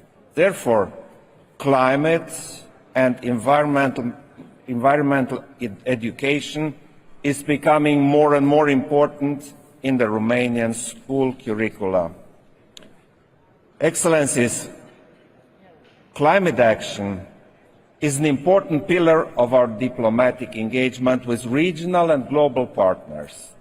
Climate education, biodiversity protection, climate-resilient food production and low-carbon energy generation are at the core of the Romanian climate diplomacy. We are keen on advancing projects on these areas with like-minded partners.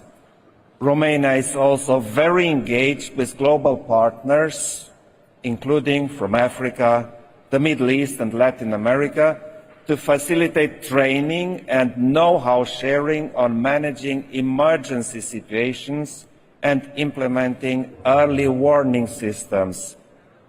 These areas are growing in importance in the context of the devastating effects of climate change.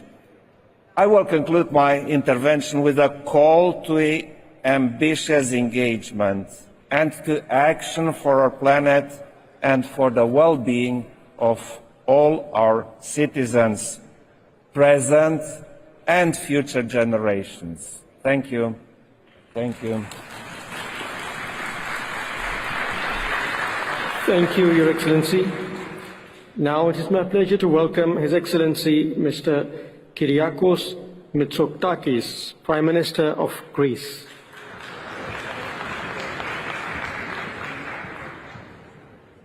You have the floor, Your Excellency.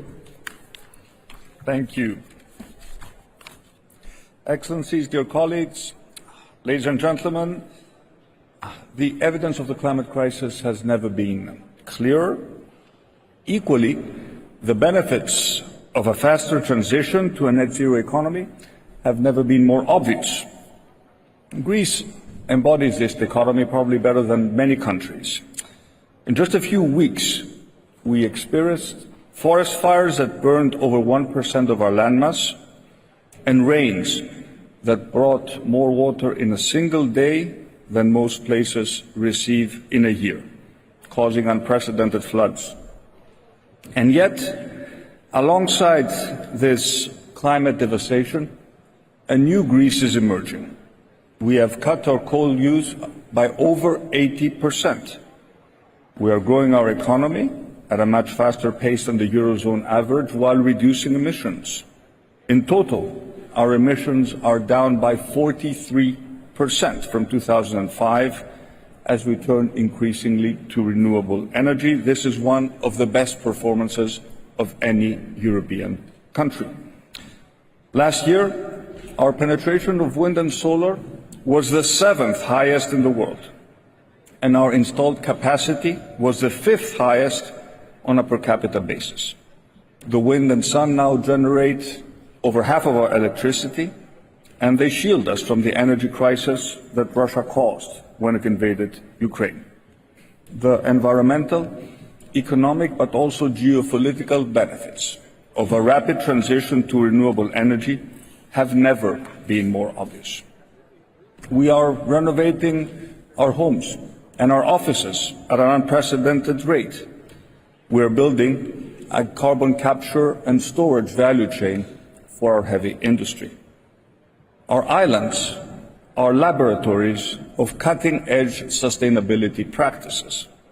And as a world leader in maritime transportation, we take very seriously the responsibility of decarbonizing shipping, as long as we preserve our competitiveness and ensure a global level playing field. And we will soon harness one of our greatest untapped potential, offshore wind, and in particular, the winds of the Aegean Sea, an energy source that will literally redraw the energy map of the region. Our investments in energy come alongside our focus on resilience. Our early warning system, the 112 number, has proven to be a lifesaver. One message can literally mean the difference between life and death. And we need more such cost-effective and scalable technologies. Our societies are not prepared for the climate crisis that is already with us. We must devote more resources to resilience. The adaptation gap is as important as the emissions gaps, and Europe has an important role to play in that direction. As we build the future, we cannot forget the past. We must ensure a just transition for the communities that got us here, and we have a responsibility to our shared cultural heritage. to protect endangered monuments from the wrath of climate change. And in doing so, I firmly believe that we will discover ancient wisdom, how to build, grow, and thrive in harmony with nature. This wisdom will come from every corner of the earth. We have so much to learn from one another and from our ancestors. And this challenge is as much about artificial intelligence as it is about ancestral intelligence. Dear colleagues, our challenge is immense, but we cannot not minimize the progress that we have made. Let us instead draw strength from it as we step into the next and most important part of our common journey together. Thank you very much. Thank you, Your Excellency. It is now my pleasure to invite Her Excellency Ms. Katrin Jakob Dotzeer, Prime Minister of Iceland.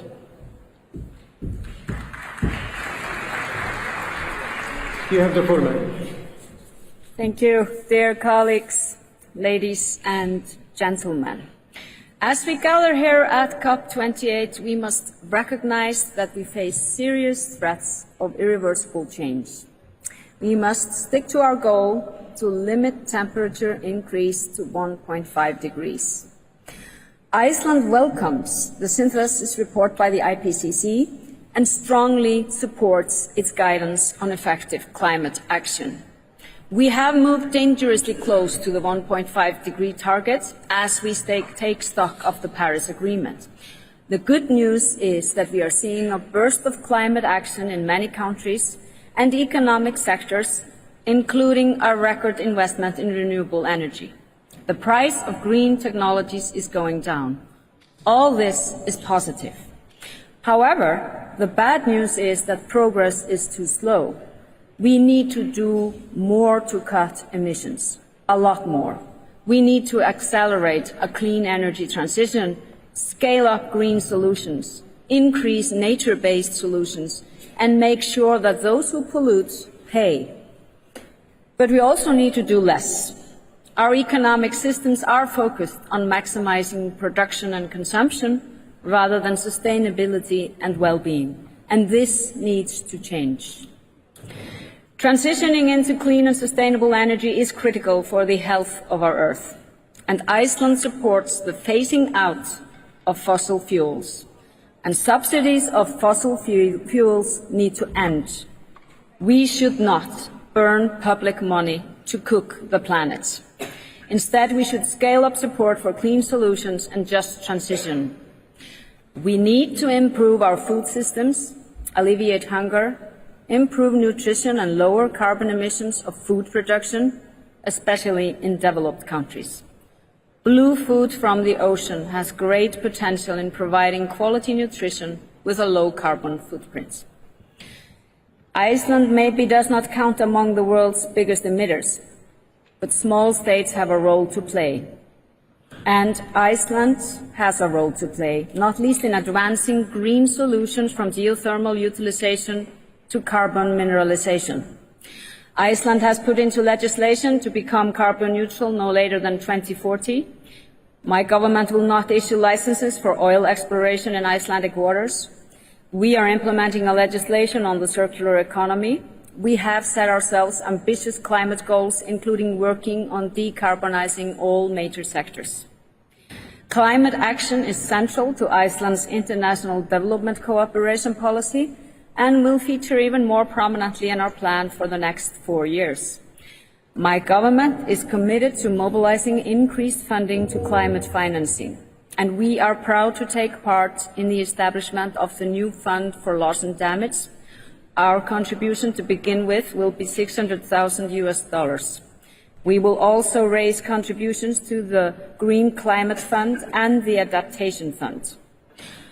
The global community needs to concentrate on the perils of climate change and environmental degradation. The right to a healthy and sustainable environment is a human right, and we need to base all our actions on that ground.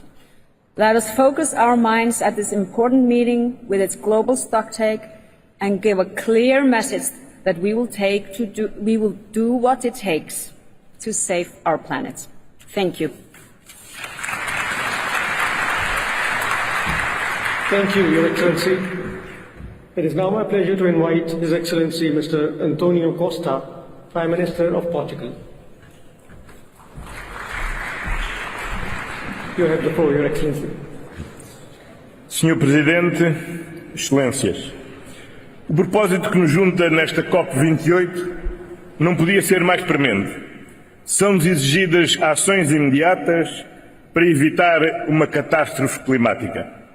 Portugal está determinado a atingir as metas do Acordo de Paris e quero aqui anunciar que vamos mesmo assumir objetivos mais ambiciosos. Desde logo, a antecipação em 5 anos para 2045 da nossa meta de atingir a neutralidade carbónica. Mas para alcançar as metas de longo prazo, são necessárias ações de curto e médio prazo. Há um mês, Portugal atingiu um novo recorde. Durante 6 dias consecutivos, a totalidade da eletricidade consumida teve origem em fontes renováveis. Este sucesso não diminui a nossa ambição. Queremos acelerar a transição para as energias renováveis. Até 2030, iremos multiplicar mais de 2,5 vezes a capacidade instalada de renováveis. 85% da produção de eletricidade terá origem em renováveis e seremos líderes no mercado offshore flutuante. A experiência de Portugal testemunha que o combate às alterações climáticas é sobretudo uma oportunidade. O investimento nas renováveis foi uma garantia de estabilidade quando a invasão da Ucrânia pela Rússia abalou a segurança energética da Europa. Em Portugal, a transição climática representará, sobretudo, uma enorme oportunidade. Uma oportunidade, desde logo, para a investigação e desenvolvimento, para a inovação. Uma oportunidade de investimentos, muitos deles já em curso, de 85 mil milhões de euros nas próximas 2 décadas, cerca de 35% do nosso produto interno bruto.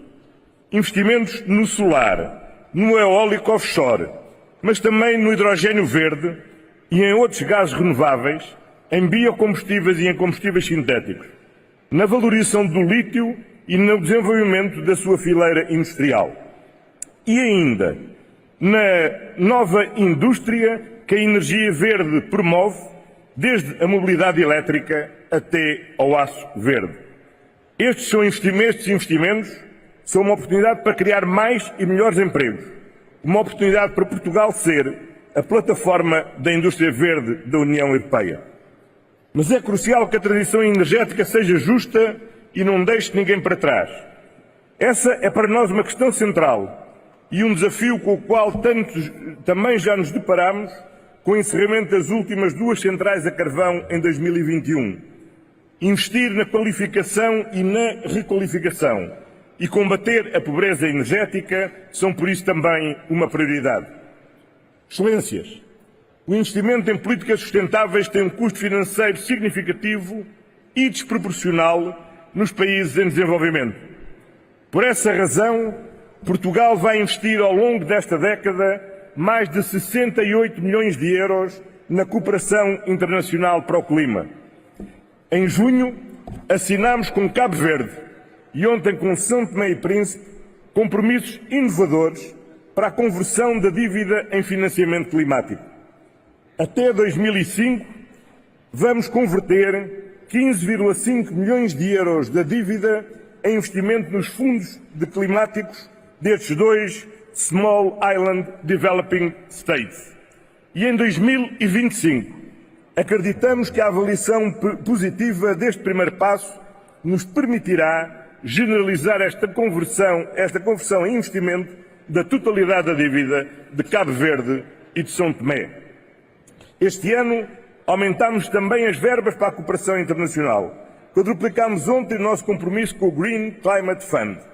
E posso anunciar que iremos contribuir com 5 milhões de euros para o novo Fundo de Perdas e Danos sobre o Clima. Não há ação climática, excelências, sem ação oceânica. O nexo clima-oceano é central na nossa estratégia. Antecipamos, por isso, para 2026 a meta de classificar 30% da área marinha e ainda a semana passada demos um passo importante ao criar a área marinha protegida do Recife do Algarve. E queremos continuar a investir nesta área, designadamente através do desenvolvimento do Observatório Climático do Oceano e promovendo o empreendedorismo e as startups ligadas à economia azul. Uma palavra final para a importância da proteção ambiental. Este ano já alcançamos o objetivo de garantir proteção legal a 30% do território nacional. Estamos empenhados numa reforma da floresta que previna estruturalmente os incêndios florestais. Ao longo dos últimos anos, triplicámos o investimento na gestão de fogo, dando clara prioridade à prevenção. E a semana passada aprovámos a instituição do mercado voluntário do carbono, de modo a mobilizar investimentos privados para acelerar as ações de mitigação. Excelências, inverter a trajetória que levará o nosso planeta à ruptura exige uma ação mais rápida, mais concreta e mais ambiciosa, como nos pede o Secretário-Geral das Nações Unidas, António Guterres. Muitas vezes ouvimos dizer que não há planeta B. A verdade da história é que o planeta já existia antes da humanidade e provavelmente pode sobreviver à humanidade. O que nós sabemos é que a humanidade não sobreviverá a si própria e que não há humanidade B. É mesmo por nós, por aqueles que nos sucederão, pelos nossos filhos, os nossos netos, os netos dos nossos netos, que nós temos de agir já e hoje. E é por isso que Portugal permanecerá um parceiro empenhado nesta transição. Muito obrigado.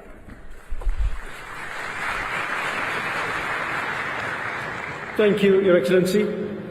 It is now my pleasure to invite His Excellency Mr. Rumen Georgiev Radev, the President of Bulgaria.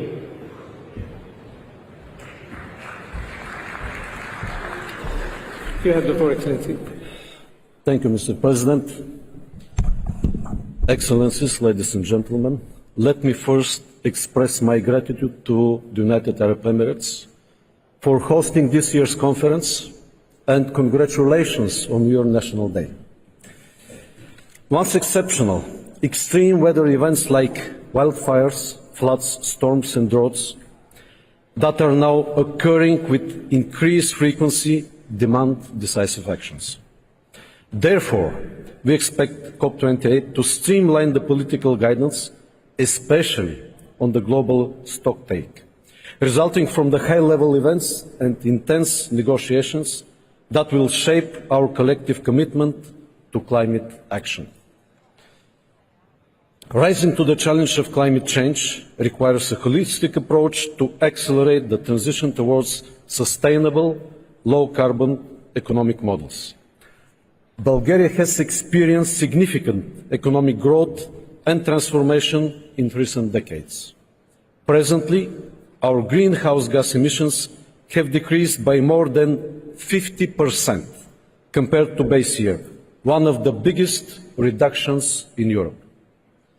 Today, however, the efforts to climate neutral transition should go far beyond emissions targets. Our main challenge is to guarantee the sustainability of this transformation without compromising the standard and quality of life of our citizens and the competitiveness of our economies. Overcoming this challenge requires systematic innovative approach and harnessing the latest technology achievements. Examples of innovative technologies for decarbonization can be seen at the Bulgarian Pavilion during this conference.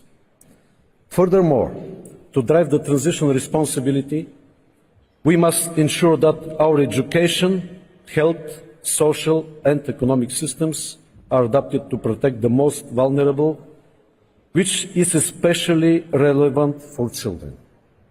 In that respect, let me highlight that Bulgaria is one of the first signatories in Europe of the Declaration on Children, Youth and Climate. To promote the fulfillment of children's rights to a healthy environment.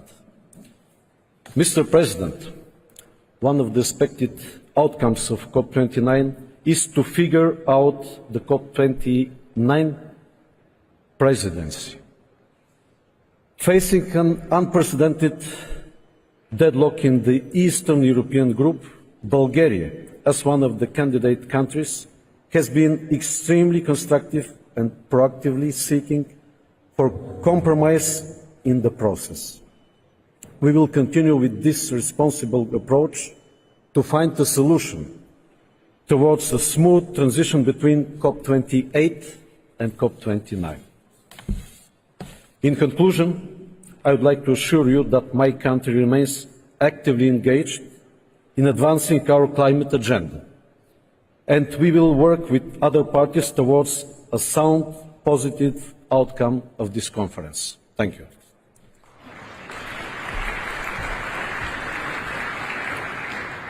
Thank you very much, Your Excellency. I would like to kindly remind all that the speech should be 3 minutes. Thank you. And now it is my pleasure to welcome His Excellency Mr. Jonas Gahr Støre, Prime Minister of Norway.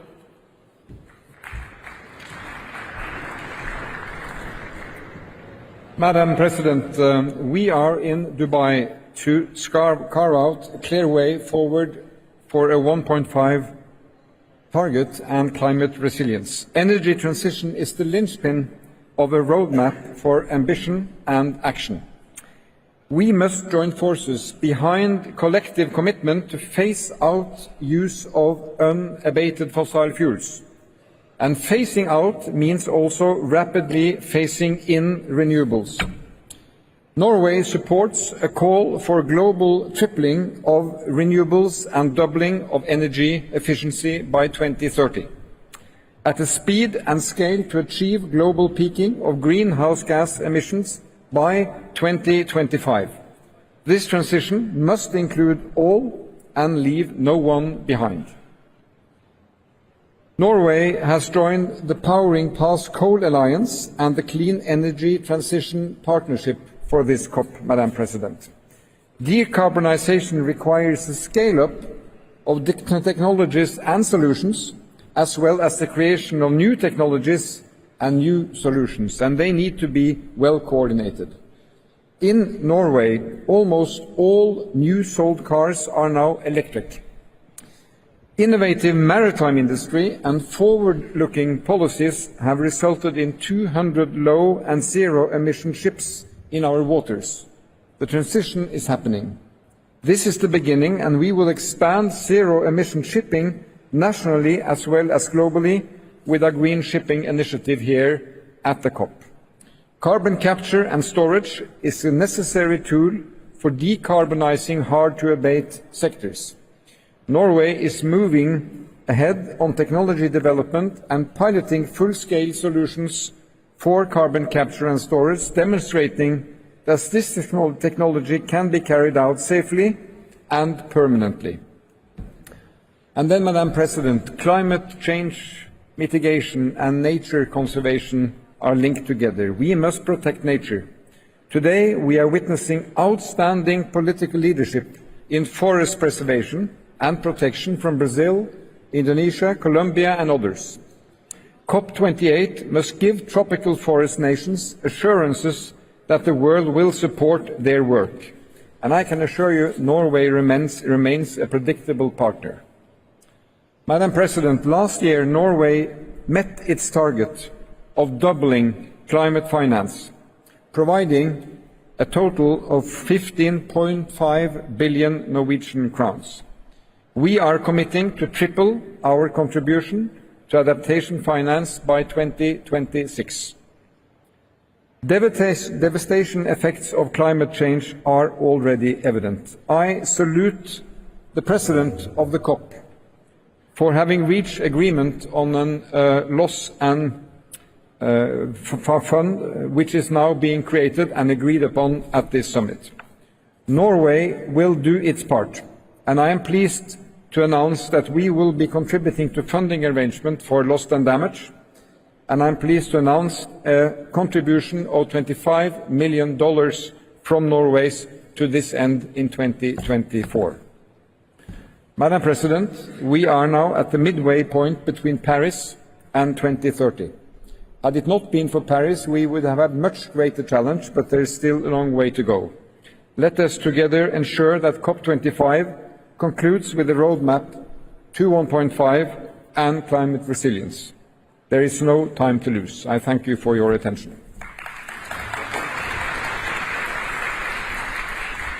Thank you, Your Excellency. Now it is my pleasure to welcome His Excellency Mr. Xavier Espot Zamora, Prime Minister of Andorra. Your Excellency, you have the floor.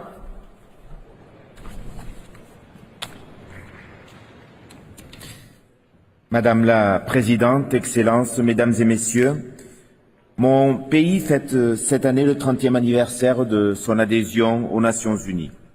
Au cours de ces 3 décennies, nous avons fait de la lutte contre le changement climatique une de nos priorités. La volonté de l'Andorre est de jouer un rôle actif dans la promotion de la transparence et de la responsabilité en matière d'action climatique. C'est pourquoi nous avons publié et soumis déjà 4 rapports biannuels d'actualisation et nous sommes un des premiers États à avoir livré le premier rapport biannuel de transparence dans le cadre du mécanisme de transparence renforcé. L'Andorre a approuvé une mise à jour de sa contribution déterminée au niveau national et relevé son objectif de réduction des émissions pour l'année 2030, conformément à ce qu'établit le pacte de Glasgow qui vise à réduire les émissions de gaz à effet de serre de 55% d'ici à 2030. Pour notre pays, la décarbonation progressive de notre économie est un impératif. Notre objectif est donc d'augmenter la production nationale d'électricité en assurant un pourcentage d'énergie renouvelable qui ne pourra être inférieur à 75%. Madame la Présidente, l'Andorre est un pays de haute montagne, vulnérable au changement climatique.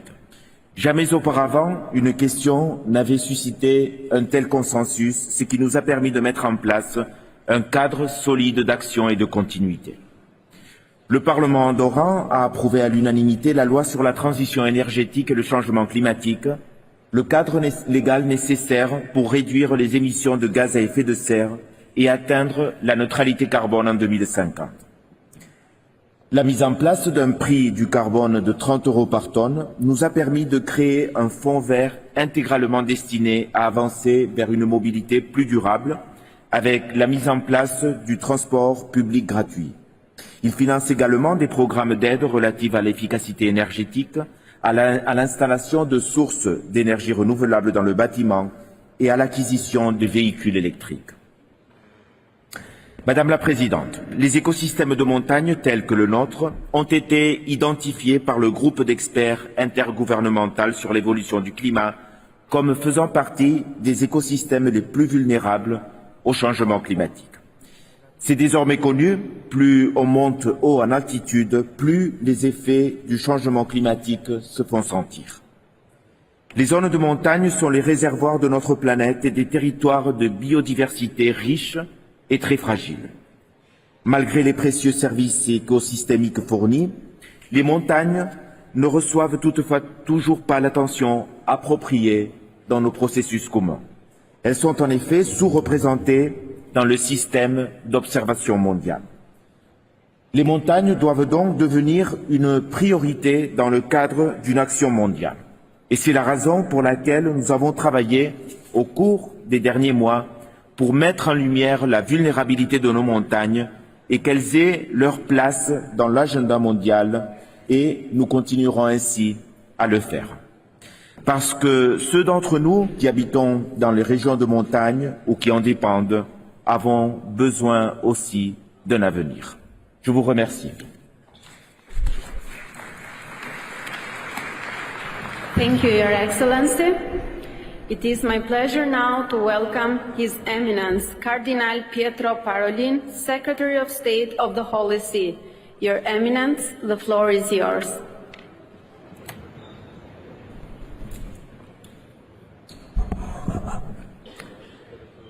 Thank you, Madam President. I am going to read an extract of the address that Pope Francis was to deliver here, which will then be published in full. Mr. President, distinguished heads of state and government, ladies and gentlemen, sadly, I am unable to be present with you as I had greatly desired. Now, more than ever, the future of us all depends on the present that we now choose. The destruction of the environment is an offense against God, a sin that is not only personal but also structural, one that greatly endangers all human beings, especially the most vulnerable in our midst, and threatens to unleash a conflict between generations. We must answer now these questions. Are we working for a culture of life or a culture of death?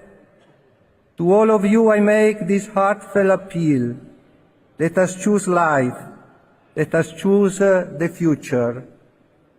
Yet, a world completely connected like ours today should not be unconnected by those who govern it, with international negotiations that cannot make significant progress due to positions taken by countries which place their national interests above the global common good. Particularly striking in this regard are the attempts made to shift the blame onto the poor and high birth rates. It is not the fault of the poor, since the almost half of our world that is more needy is responsible for scarcely 10% of greenhouse gas emissions, while the gap between the opulent few and the masses of the poor has never been so abysmal. The poor are the real victims of what is happening. We need to think only of the plight of indigenous peoples, deforestation, the tragedies of hunger, water and food insecurity, and forced migration. Births are not a problem, but a resource. They are not opposed to life, but for life, whereas certain ideological and utilitarian models now being imposed with a velvet glove on families and peoples constitute real forms of colonization. The development of many countries already burdened by grave economic debt should not be penalized. Instead, we should consider the footprint of a few nations responsible for a deeply troubling ecological debt towards many others. It would only be fair to find suitable means of remitting the financial debts that burden different peoples, not least in light of the ecological debt that they are owed. Ladies and gentlemen, allow me to speak to you as brothers and sisters in the name of the common home in which we live, and to ask these questions. What is the way out of this? It is the one that you are pursuing in these days, the way of togetherness, multilateralism. It is essential to rebuild trust, which is the foundation of multilateralism. This is true in the case of care for creation, but also that of peace. These are the most urgent issues, and they are closely linked. How much energy is humanity wasting on the numerous wars presently in course? How many resources have been squandered on weaponry that destroys lives or devastates our common home? Once more, I present this proposal. With the money spent on weapons and other military expenditure, let us establish a global fund that can finally put an end to hunger and carry out works for the sustainable development of the poorer countries and for combating climate change. It is up to this generation to heed the cry of peoples, the young and children, and to lay the foundations of a new multilateralism. Why not begin precisely for our common home? Climate change signals the need for a political change. Let us emerge from the narrowness of self-interest and nationalism. These are approaches belonging to the past. Let us join in embracing an alternative vision. This will help to bring about an ecological conversion, for there are no lasting changes without cultural changes. In this regard, I would assure you of the commitment and support of the Catholic Church, which is deeply engaged in the work of education and of encouraging participation by all, as well as in promoting sound lifestyles, since all are responsible and the contribution of each is fundamental. Brothers and sisters, it is essential that there be a breakthrough that is not a partial change, of course, but rather a new way of making progress together. May this COP prove to be a turning point, demonstrating a clear and tangible political will that can lead to a decisive acceleration of ecological transition through means that meet three requirements. They must be efficient, obligatory, and readily monitored, and achieved in four sectors: energy efficiency, renewable resources, the elimination of fossil fuels, and education in lifestyles that are less dependent on the latter. Please, let us move forward and not turn back. You are responsible for crafting policies that can provide concrete and cohesive responses, and in this way demonstrate the nobility of your role and the dignity of the service that you carry out. In the end, the purpose of power is to serve. It is useless to cling to an authority that will one day be remembered for its inability to take action when it was urgent and necessary to do so. History will be grateful to you. May the year 2044 mark the breakthrough. I like to think that a good omen can be found in an event that took place in 1224. In that year, Francis of Assisi composed his Canticle of the Creatures. By then, Francis was completely blind, and after a night of physical sufferings, his spirits were elevated by a mystical experience. He then turned to praise the Most High for all those creatures that he could no longer see, but knew that they were his brothers and sisters, since they came forth from the same Father. Shortly thereafter, he praised God for those who forgive. I too, who bear the name Francis, with the heartfelt urgency of a prayer, want to leave you with this message. Let us leave behind our divisions and unite our forces. And with God's help, let us emerge from the dark night of wars and environmental devastation in order to turn our common future into the dawn of a new and radiant day. Thank you.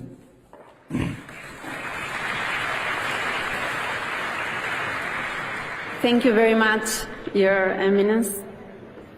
It is my pleasure to welcome now His Excellency Mr. Pushpa Kamal Dahal Prachanda, Prime Minister of Nepal. Your Excellency, you have the floor.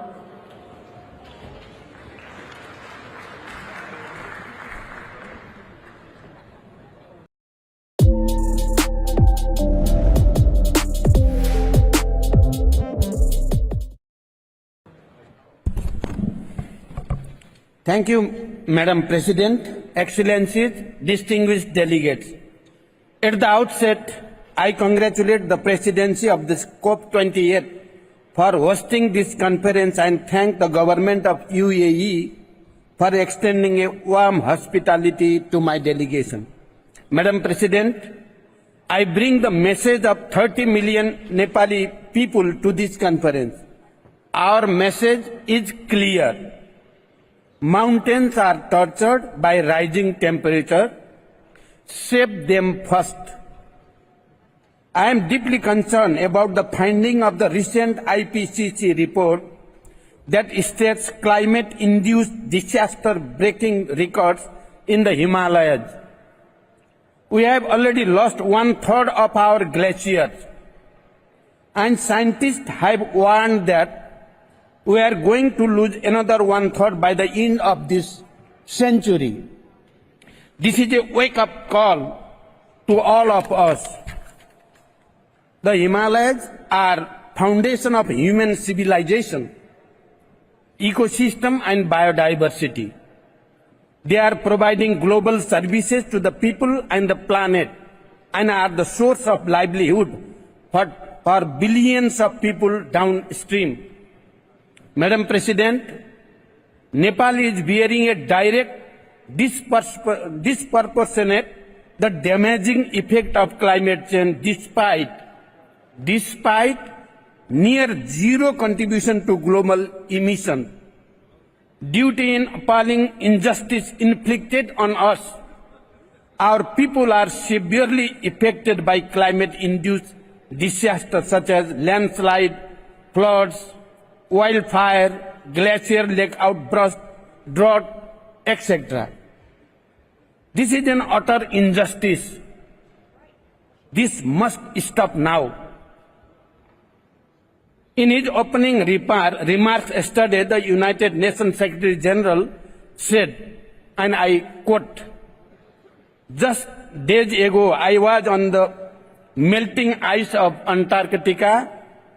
Not long ago, I was among the melting glaciers of Nepal. These two spots are far in distance, but united in the crisis," unquote. Similarly, in his recent visit to Nepal, he said further, and I quote, "Stop war against the nature," unquote.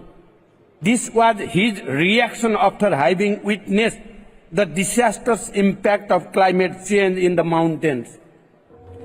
Indeed, it is a war against nature as well as humanity.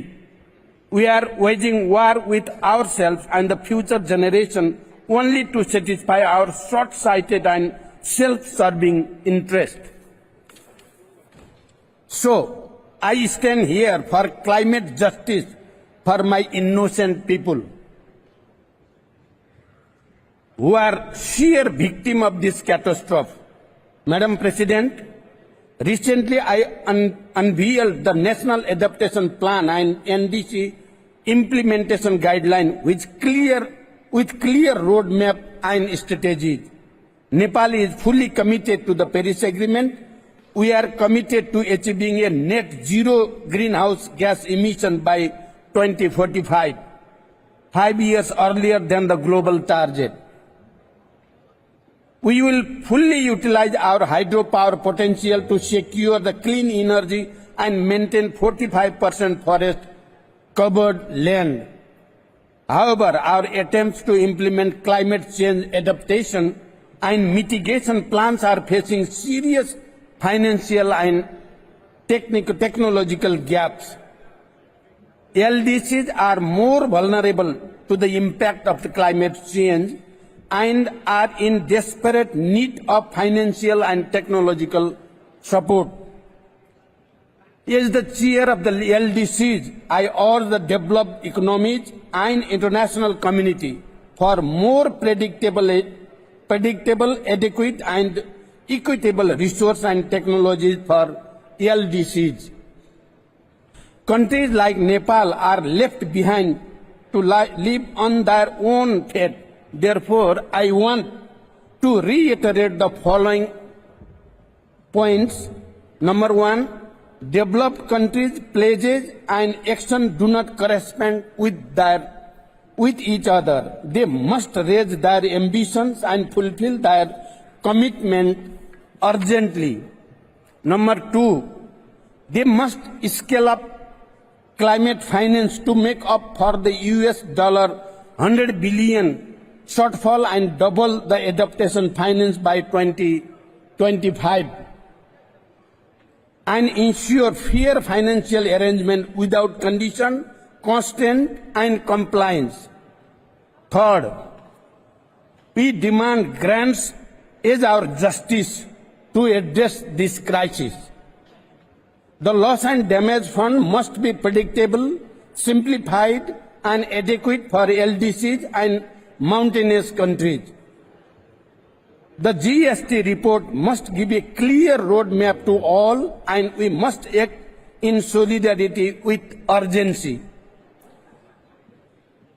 Number six, finally, I strongly recommend the necessity of initiating a dialogue on mountain and climate change. I wish a grand success of this conference. Thank you for your attention. Thank you very much. Thank you very much, Your Excellency. I would kindly like to remind the speakers to hold their speech within 3 minutes. And now it's my pleasure to welcome His Excellency Mr. Petr Fiala, Prime Minister of Czechia. Your Excellency, you have the floor. Thank you, Madam President, Excellencies, ladies and gentlemen. Let me thank the United Arab Emirates for hosting this critical conference. Climate change is one of the biggest global challenges of our time. Risks linked to it affect everyone, but some regions face higher dangers than others. Our partners across the world deal with serious challenges, from extreme weather to lack of water, which I saw during my visit to Africa last month. This is why we support the UN Secretary General's early warnings for all. It is a bold vision. It says that everyone should be protected from weather, water or climate hazards by 2027. By the same year, Czechia is ready to give $4 million for the activities of the Green Climate Fund. It will help developing countries to face climate change and adapt to its impacts. My country supports the Paris Agreement of the EU climate and energy goals, including the goal of carbon-neutral economy by 2050. We are taking steps to stop coal for electricity and heating by 2033. In part, this can be achieved by renovating buildings and developing renewable energy sources. But I want to be clear that the success of our wider climate goals is fundamentally dependent on nuclear energy. This is a good thing. Nuclear power is both reliable and clean, so we should use its benefits. One way is the development of a new generation of modular reactors. A global nuclear renaissance can be an effective solution for our challenges. Excellencies, ladies and gentlemen, there are many links between the environment, sustainable living conditions, and the global peace. We cannot have one without another. We should keep that in mind when we try to solve global problems and when we help people out of poverty and adapt to climate change. As a top priority, we must always collaborate internationally, and we must innovate and research for a better life for future generations. Thank you. Thank you very much, Your Excellency. It is my pleasure to welcome now His Excellency Mr. Robert Abela, Prime Minister of Malta. Your Excellency, you have the floor.